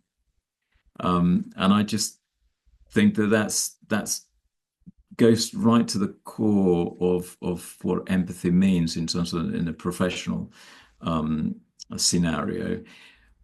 But because that then creates, as you were saying, that relationship between the student and the teacher, and also enables the teacher to then be able to act in the best possible way to enable that student to thrive, that child to thrive. So, but it's to do with that sense that the student is feeling, that the teacher is feeling empathetic towards them, that has such a transformational impact on the way that they act, behave, feel, and are able to develop during the course of the relationship with the teacher. So thank you so much for all that inspiration. And again, over to yourselves, your empathy in your professional lives. Go first. I Thank see the you, role. Amy. You're welcome. I see the role of empathy in my professional life as actually the largest part of empathy in my life when I compare my professional and my personal and empathy within the world, because I spend most of my day working with students of various ages, and I feel as though my students have taught me more about myself and through the lens of them than anyone else has throughout the stages of my career. So for me, the role of empathy in my professional life is actually the largest of those three areas. Yeah, and I can piggyback on that. I think because I touched on this before, trying to relate, kind of create an improv scene with another performer to like creating a conducive learning environment with a student. And I think certainly in a lot of, like, if you're some kind of learning specialist with a child, no matter how young, teenager or younger, it often is not their choice that they are going to be meeting with you. So I try to drop all assumptions about like how things are going to go, or I might have a plan, but sometimes, when you're really meeting the child where they are, you can't go with that plan. And that's all about how to connect with the child and see where they're at, and you might have to pivot and to be able to build that, and like you were saying, Marcelo, the importance of how the child is feeling is paramount to the success. Thank you, Darren. That's so interesting. Okay, I'll just take it from here. I'm not really into the teaching, into NGO work, development work. And I remember, let me start from how I started. Growing up in Nigeria, my lived experience, seeing how that many kids were dropping out of school, they weren't taking their education seriously. It became a burden for me. Other people didn't care, they didn't mind. But for me, I wanted to dig deeper to know, oh, why are children not staying in school? How can I solve these problems? And then with all of that, I started my non-profit organization, and today we've reached lots of children. But saying this, what I've discovered through the years is that sometimes it's not about jumping into solutions, but actually listening to what these people have to say. Do you see? I remember a time an NGO, they didn't do their due diligence, their findings. They just discovered that, oh, there was no water in this community, and they built a borehole. And guess what? Nobody used the borehole. Why? Because when we interacted with the women, they said they can't use the water because the only time they have to discuss among themselves away from their husbands is the time they have to walk to the stream. But the NGO people, they feel like, oh, we want to help this community. We are giving them water. But did we really sit down to say, oh, we know you need water, but how best do you think we can, provide this water for you? Do we get what I'm saying? So sometimes, from my experience, it's not just about rushing into solutions. Empathy goes deep down into co-creation, co-creating solutions with, Yeah. the that are involved, the people that we are really passionate, about helping. So it's really rooted in lived experiences. That's what I've learned in my professional journey so far. Wonderful. The idea of co-creation is amazing, isn't it? That's what empathy is really, really all about. Thank you, Janet. And also And listening to empathy. each other. Oh, sorry. Sorry, I Sorry, interrupted Pam. someone because Mm. this is, I find it very interesting what Janet said, because it's so important to listening to each other. Like, it's not only just the solving the problem, but listening. And also what Darren was saying, I also would like to follow up on that, from my experience of 25 years of classroom teaching and teacher education, I realized that the powerful tool we have in the classroom is like taking perspective while in the role play or drama in the classroom, so that not everyone can experience, like what Janet just talked about, the problem, but constructing a situation like that and helping students to experience it and how to resolve it empathetically, listening to each other. And that really, we have good tools in the classroom. We can use it to develop empathy. That's all I wanted to say. Thank you. These are really great bits to kind of piggyback on Janet and also Gulnazira about just kind of listening without judgment and also without assumption, like really going deep to learn that other person and what they're going through. And like that walk to the water is actually a really great time for connectivity amongst women. So sometimes when we think we have a solution, it's not really exactly the right one unless so yeah, thank you for that. That was really, really cool. I think that, just any time that we're able to, create a safe space for a student and really understand them, it can be a really wonderful thing, obviously. And when they feel empowered and they feel like they have, I guess, that power of someone who believes in them, they can really then go on to do really wonderful things too. So yeah, excellent. I'd just like to add, because a lot of you are in the teaching department in education, and I'm actually the student. So as a student, I feel that the teachers I've connected with the most are the ones who like really try to see things from my perspective. And like they like in university especially, there's so many younger like teachers and like tutors and stuff, and they barely just finished their degree and they just started going into it, and they understand the stress of like late nights and assignments and everything, and they talk about that with us, and they like are more lenient with their like due dates and like their way of teaching as well. And I find that it really creates I think productive environment for learning, and like with that connection between the teacher and the student, it like just helps build that. And I think it's just like a positive relationship helps the teaching environment better. So I think it's really important that the teachers are like empathetic towards their students. So yeah. Empathy, how we have mentioned earlier, is very important in every part of our life. But I think it is of paramount importance when it comes to education context.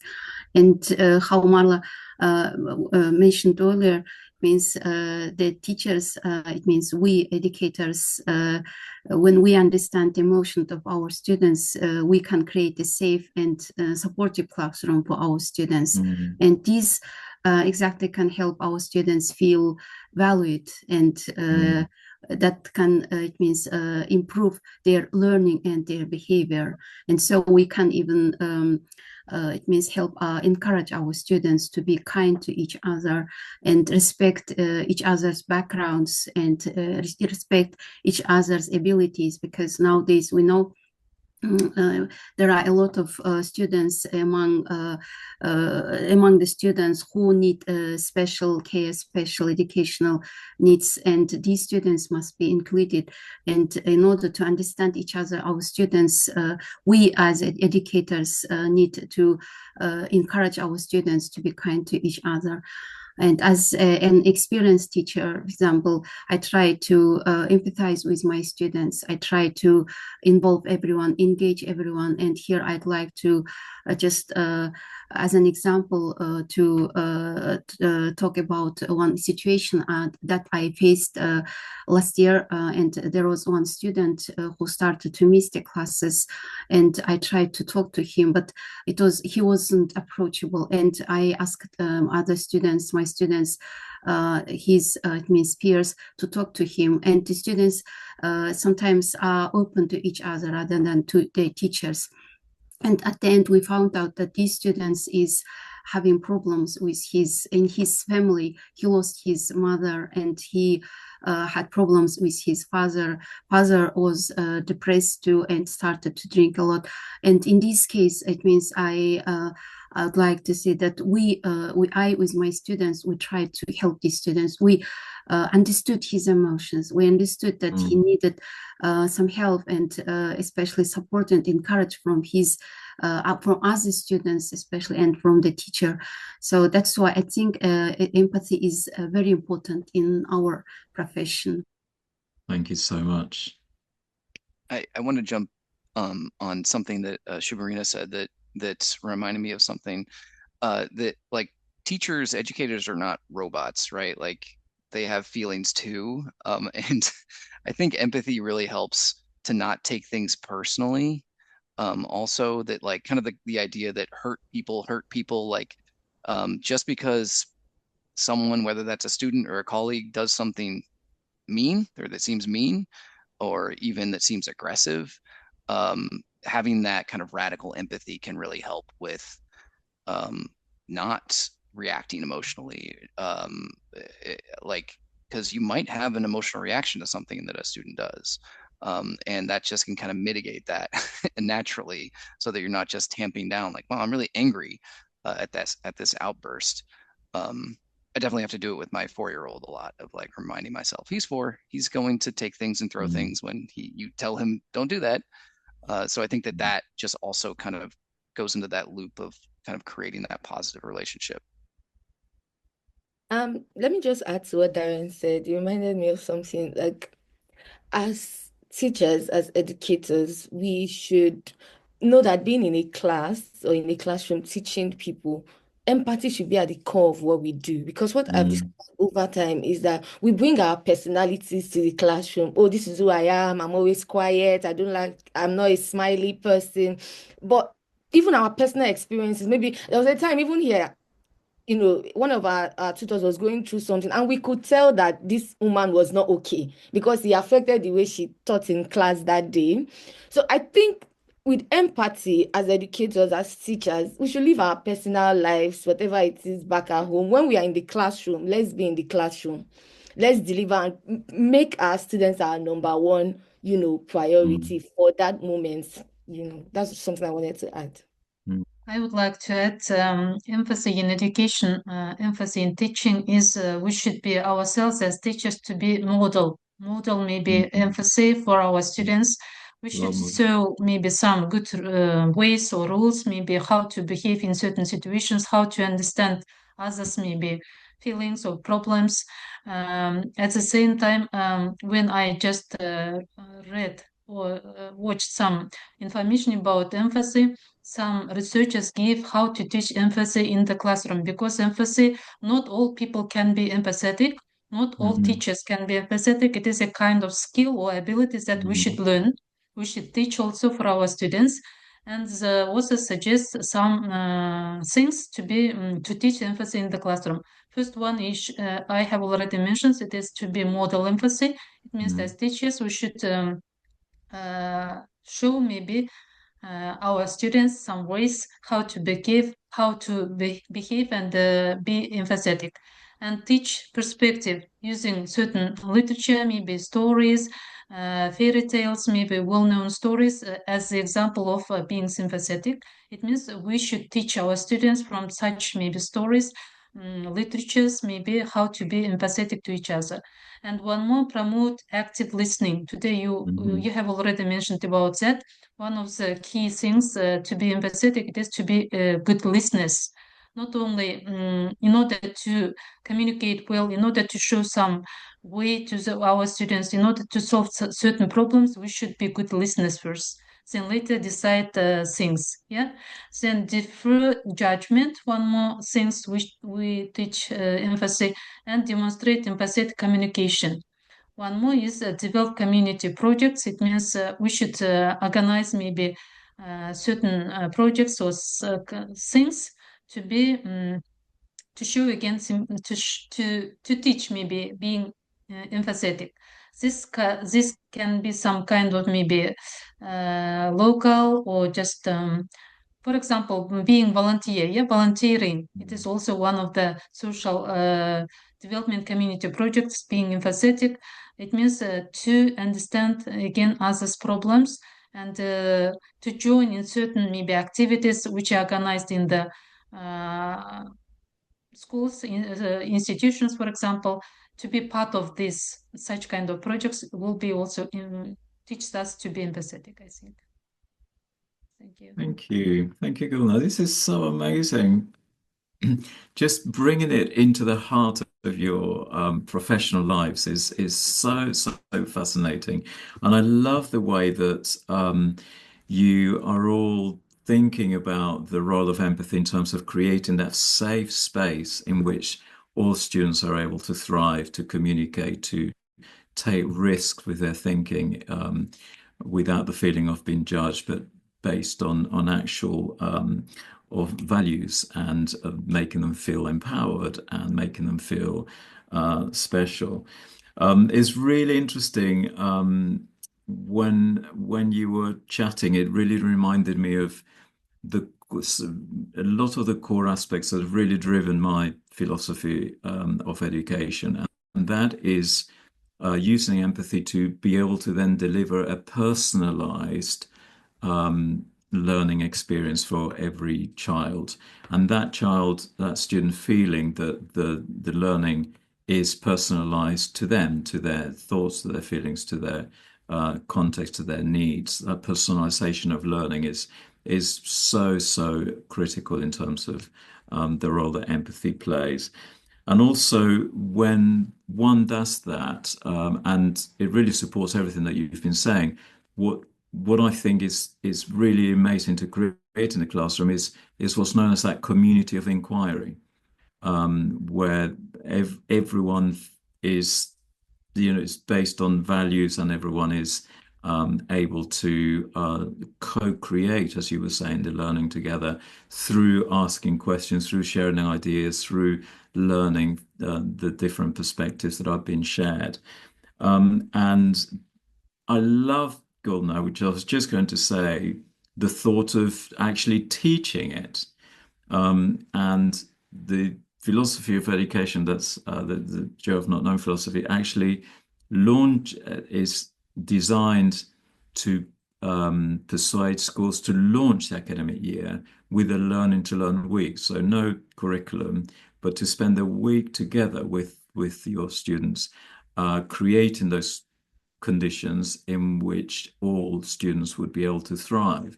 And part of that is teaching, co-creating the values led approach and actually teaching and giving them all the tools that will enable them to thrive. So yeah, so many aspects, and a lot of it as well, I think, when you were saying about ourselves acting as role models and the students being able to see and experience the perspectives of each other.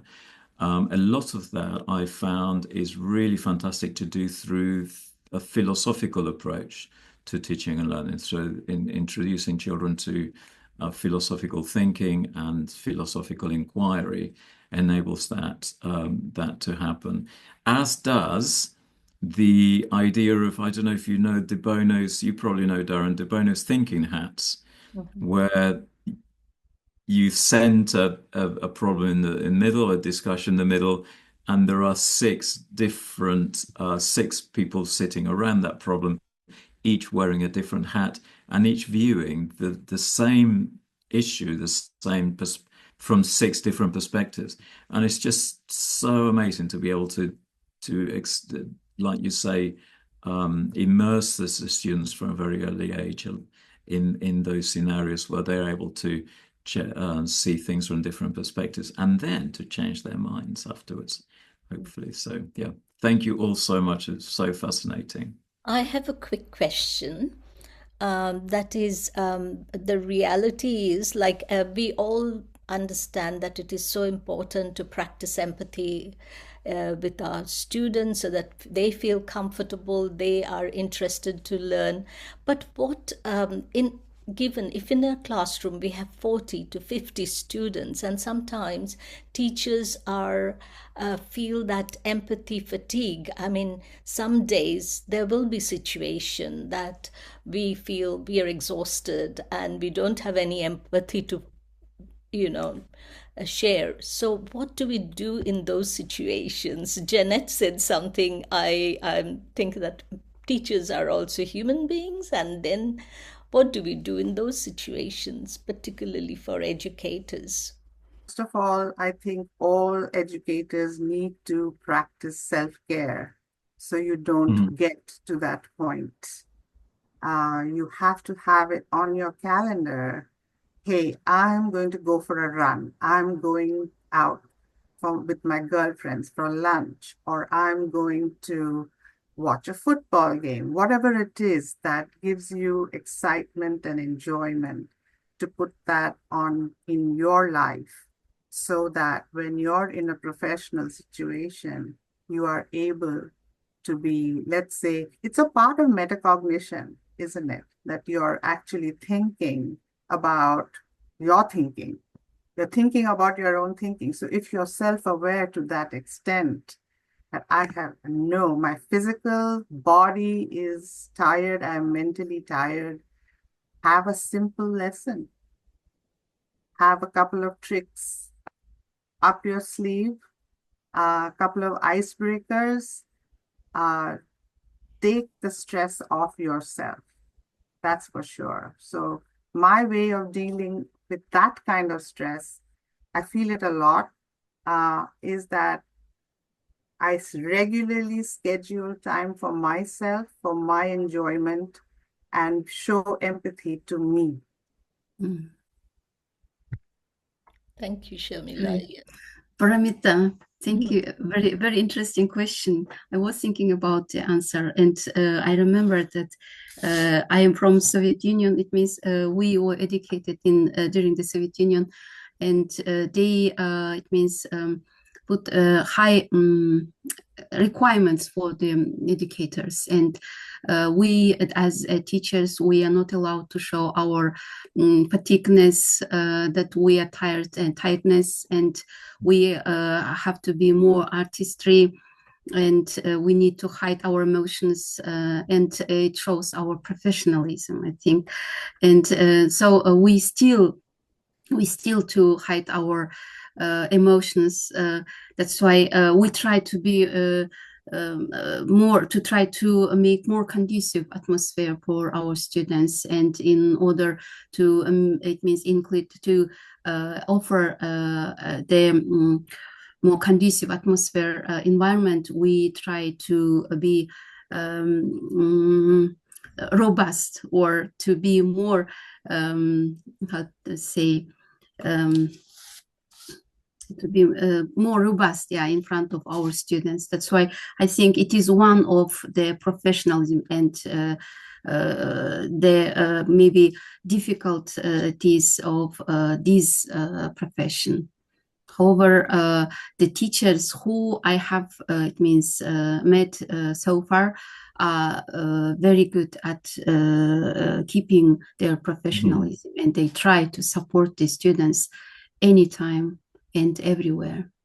That's a great idea, Gulnazira. Thank you so much, because this is what we practice.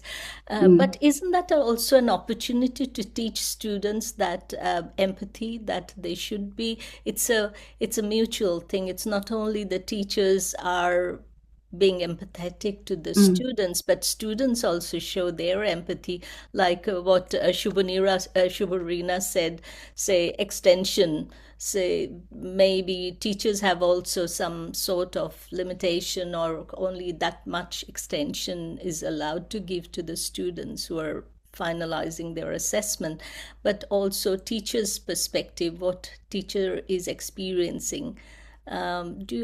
I'm just asking to everyone, isn't that an opportunity for teaching empathy to the students as well? Like sharing the limitations. That's why we all need Darren's training, because like Gulnazira said, it is all so much of an act, isn't it? The professions are very closely linked. Darren, and I imagine your skills are very valuable in helping you through these difficult situations. Yeah, I'm sure we've all done this, kind of like going back to Gulnazira's, like hiding your emotions. I think that is part of our job, to sort of compartmentalize. And I agree, Paramita, because it's like when, if you have students or a class that know that maybe you're personally going through something, but you're able to put that aside and, act in the present moment, and, give all of your attention to your students. Hopefully they would recognize that and appreciate it. And and I'll do that. To add, today I said about that also. I think empathy is taught from our school years. Yeah, then when we come to university, maybe university yes also teaches to be empathetic, and later in our whole life we teach from different situations how to be empathetic. I think empathy comes from our we can teach maybe empathy from different situations in our life that takes place. Not only sad situations, but some maybe situations that teach us lessons. From lessons, maybe teaching from such kind of lessons, maybe we become empathetic. I think it is. As I also agree with our colleagues that being a teacher, being empathetic. Teachers should be empathetic. Yeah, empathy should be in teachers as a profession. Professional, maybe quality or skill, I'm not sure, but being a teacher, if you choose to be a teacher, you should be empathetic, I think. I remember one situation, it is not for teachers, but one of our friends who is a singer said once when he just had to give one big concert in the country, tickets are sold, but on that very day, special day, his mother died. Passed away, and he had to give that concert because even if he had some bad thing in his life, but even if he was responsible before the public, he was responsible. He make other people believe in him, and I think such kind of situation also takes place in our profession as a teacher, and empathy comes from such situations, I think. Gulnar, I completely agree with you. If you've chosen to be in this profession, empathy is part of your job description, and to be professional in situations is also part of your training. So we are trained to wear that mask, wear that teacher mask, and have the empathy to understand that students also need to learn, and that time that you don't spend being that model for them is their loss. So much valuable time that you spend interacting with your students with empathy is a huge chunk of their learning how to be empathetic. So you I model think, that. yeah, that's so interesting. Bonita, I think what you're referring to has a big link to how we as professionals are empathetic to each other in Yes. terms of the people that we work with, not Yes. just when we're in front of the classroom. So if the culture where you work between yourselves is an empathetic one, then I think those days when you're not feeling 100%, because of the culture in which you're working, that supports you to be able to face the everyday. I think that's sort of, it's really interesting to think of the culture that we create within the actual staff team.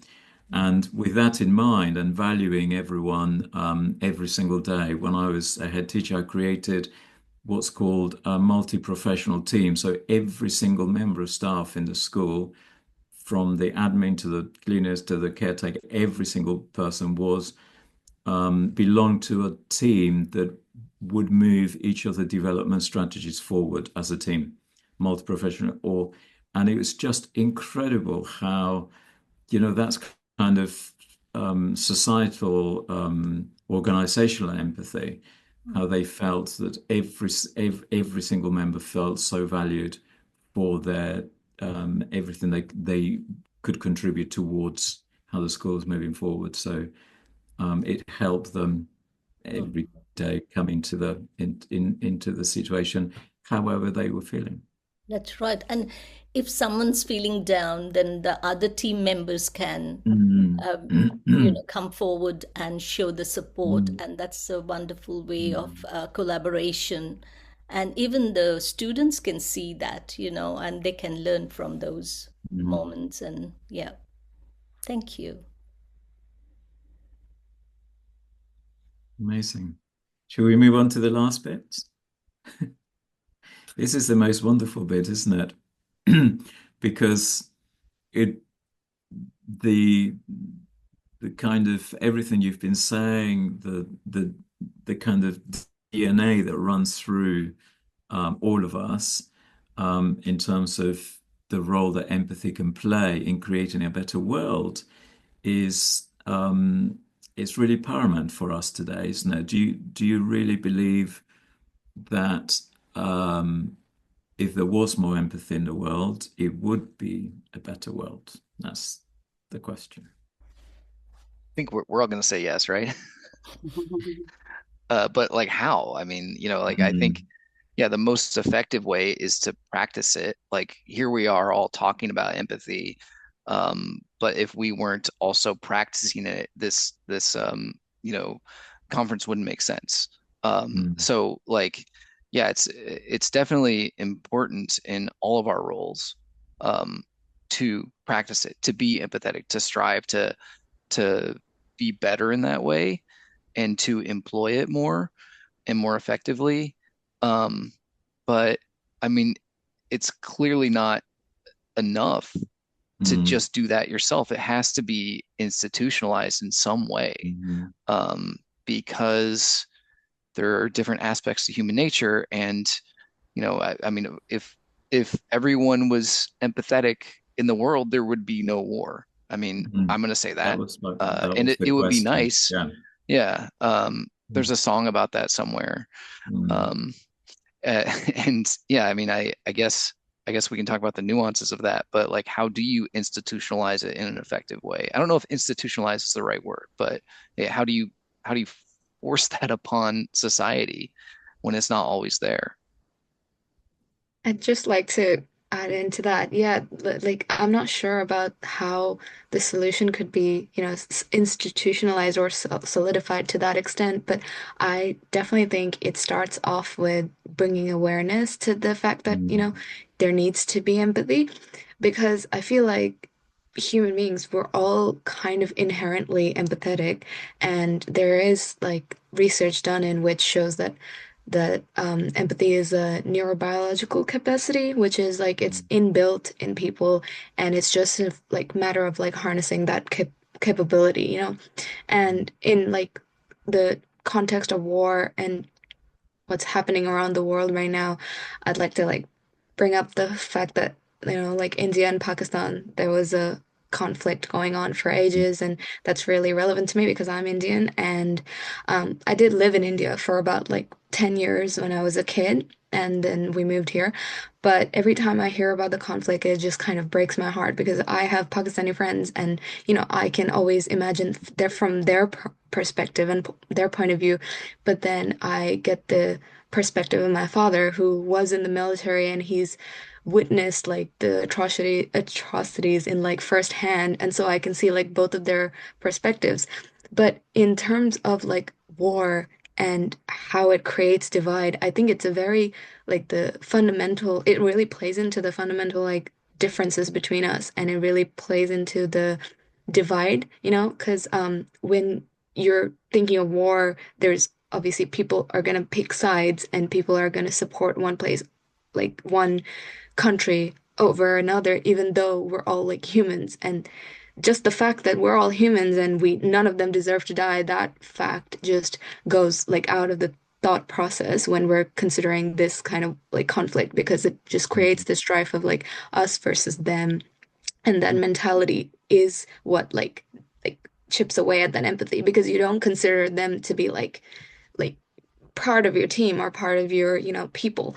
So that's why I think it's really dangerous how quickly that mentality can form, and you might not even realize that you don't have empathy for these people, even though they're all people, So I think at the very base level, it needs to be just an awareness of that, like inbuilt prejudice that wars and like, this kind of internal conflict or just external conflict just creates between each other. Because I've seen people like argue with each other on which side is right, which side is wrong, even though like the main discussion should be like there's people dying on both sides. So, what are we doing? That kind of thing. So I think that awareness part really needs to be the step one.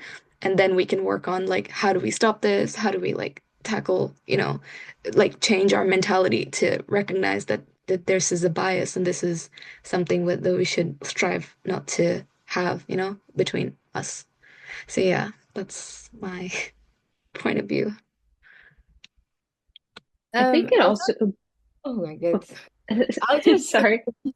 I'll just take it off from where she stops. Like, I think there has to first be a decolonization of the mind. Do you see? It has to start from the mind first, because every natural human being, we think of ourselves first. Each and every one of us, even on this call, we always put ourselves first before everybody else. If you don't agree with me, let me give you an example. Say we all take a group picture, and you go back to that picture. Who is the first person you go to check on that picture? It's yourself. Am I looking good in this picture, or am I not looking good? And in a case where you are not looking good in the picture, you will delete it. You won't use it. Why? Because we are always thinking about ourselves first. But then I believe, like I said earlier, it has to start from that decolonization of the mind. Empathy should be a foundation for a better world. When leaders, educators, community members, we practice empathy, then we can make decisions that reflect the realities of the people that we serve. Like I said, context is always very important. For instance, when we're talking about policy that addresses educational inequality, it becomes more impactful when it is rooted in genuine understanding of, people's lived experiences. Because I believe that to create a better world, empathy bridges divides, it fosters inclusivity, and it inspires collective action. It's not something that one person can do. Everybody needs to get involved in this empathy that we seek to achieve. Thank you. I see, and if the empathy is like the glue that holds society or the world together, a large part I feel that's missing, at least in the current state of the world, is just simply talking to each other, and not just talking to each other, not just talking like in this group where I'm sure we have very similar viewpoints, but talking to those people in our life who have very different viewpoints from ourselves. I think those difficult conversations are really lacking. And there is a lot of like us versus them mentality. And until we can kind of get back to having very uncomfortable conversations. I recently had one with a grandmother of mine who has opposing political views, and it was very uncomfortable, but I felt like it was slightly less uncomfortable because we trust each other and love each other. But those are very difficult conversations to have, especially with people who you don't have any experience or any background with. I love that. I love that. Empathy in action. This is what I'm seeing, right? So I think that in this panel, we are kind of inviting all of us and everyone around us to move beyond the sentiment of empathy to a more structured, responsible reaction. So, we kind of talk about empathy as this warm feeling or humanistic feeling, right? When in fact, it's actually quite a rigorous, complex construct, right? Because it affects our behavior, our thoughts, our cognition. So I think it's super important that we are doing this, that we are interrogating it seriously. What does it mean to feel with others? And more importantly, what it means to act on that feeling in ways that are responsible, going to what Shubarina said, right? These feelings, this awareness exists. So what does it mean to feel with others? And what does it mean to act on that feeling in responsible ways, in reciprocal ways? Maybe even, to be idealistic, in transformative ways. So this is a very important discussion. And yeah, that's... I love that, Sharmila, because one can be empathetic and then act irresponsibly, but you're still feeling how the other person's feeling, you disagree, and then you act irresponsibly. So the human nature of being empathetic leading to a responsible, conscientious action is key. Yeah. I like what Amy said about having those uncomfortable conversations and kind of trying to get past that. So part of like, I guess bringing in tools into our toolkit to, so that we can begin to have those uncomfortable conversations with people outside of our bubble. And I think it's so important to learn other people's stories and frankly, to share them with others and just keep talking and sharing and learning from each other. I think like my uncle is from Iran, and he would always say like, oh, you have to remember that the government is different from the people. Like the Persian people are beautiful and wonderful, and the government might not be that way, right? But it's important to remember that we are all people and all connected too. I think, Marla, that starts, I truly passionate belief that all starts very, very early. So, what we can do with very young children from a very early age, I think is so, so transformational in terms of the future of society. Amazing. Like in all good philosophical discussions, there's always that opportunity at the end for final words. So if anybody wants to contribute anything else that won't be challenged or discussed, but just like a concluding remark, you'd be very welcome to do that now. I just wanted to add, I think like with the hope part of this is the fact that I think the most empathetic people I've ever met are little kids. It's just the fact that they can't recognize the fact that, what they're feeling is empathy. But if you were to ask a kid, it's just like, oh, you shouldn't hit that person. It's just like, they're like, why? They're like, would you like someone to hit you? Would you like that? And they're like, no, I wouldn't like that. So they understand that fundamental point very well, but they just probably don't recognize the fact that that's called empathy, or, that's what they should. But I think kids are like very inherently like empathetic in their nature. So I think that's at least one hopeful thing that we can rely on the future generation to not be strayed into that dividing path if they can get the right, leading and guidance. So all hope is not lost, basically. And I've got proof of that, Marina, because when Really? I was a teacher in Bristol and starting to develop a lot of empathetic learning environments in the classroom and throughout the school, mainly through doing a lot of philosophy with the children, the head teacher said, Marcelo, since we started doing this, the queue outside my office after lunch has disappeared. So always used to have a queue of children who had been arguing, fighting, and he said, since we started doing philosophy, I have no more children in after lunch. So it's that sense of problem solving, discussing rather than violence was very much the case in our school. Yeah. Exactly. Yeah. It's beautiful. Hey, so let me just give my final words, and I'd like to share a story from one of our outreaches with my organization. I remember one rainy afternoon, we were having an outreach in a very remote community. It was raining heavily, yet kids showed up.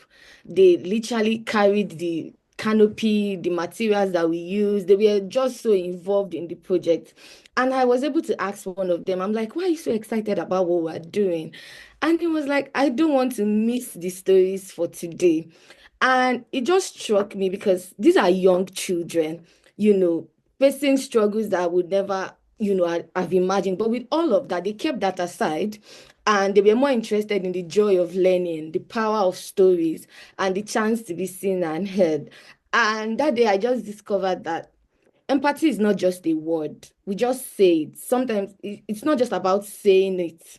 It's a bridge. It's a bridge that connects us to the realities of others, even when it's uncomfortable, even when it's, not convenient. And it is that understanding, that brings transformation, that brings true transformation. And when we choose empathy, we are choosing to see people not just for their problems, but seeing them for who they really are.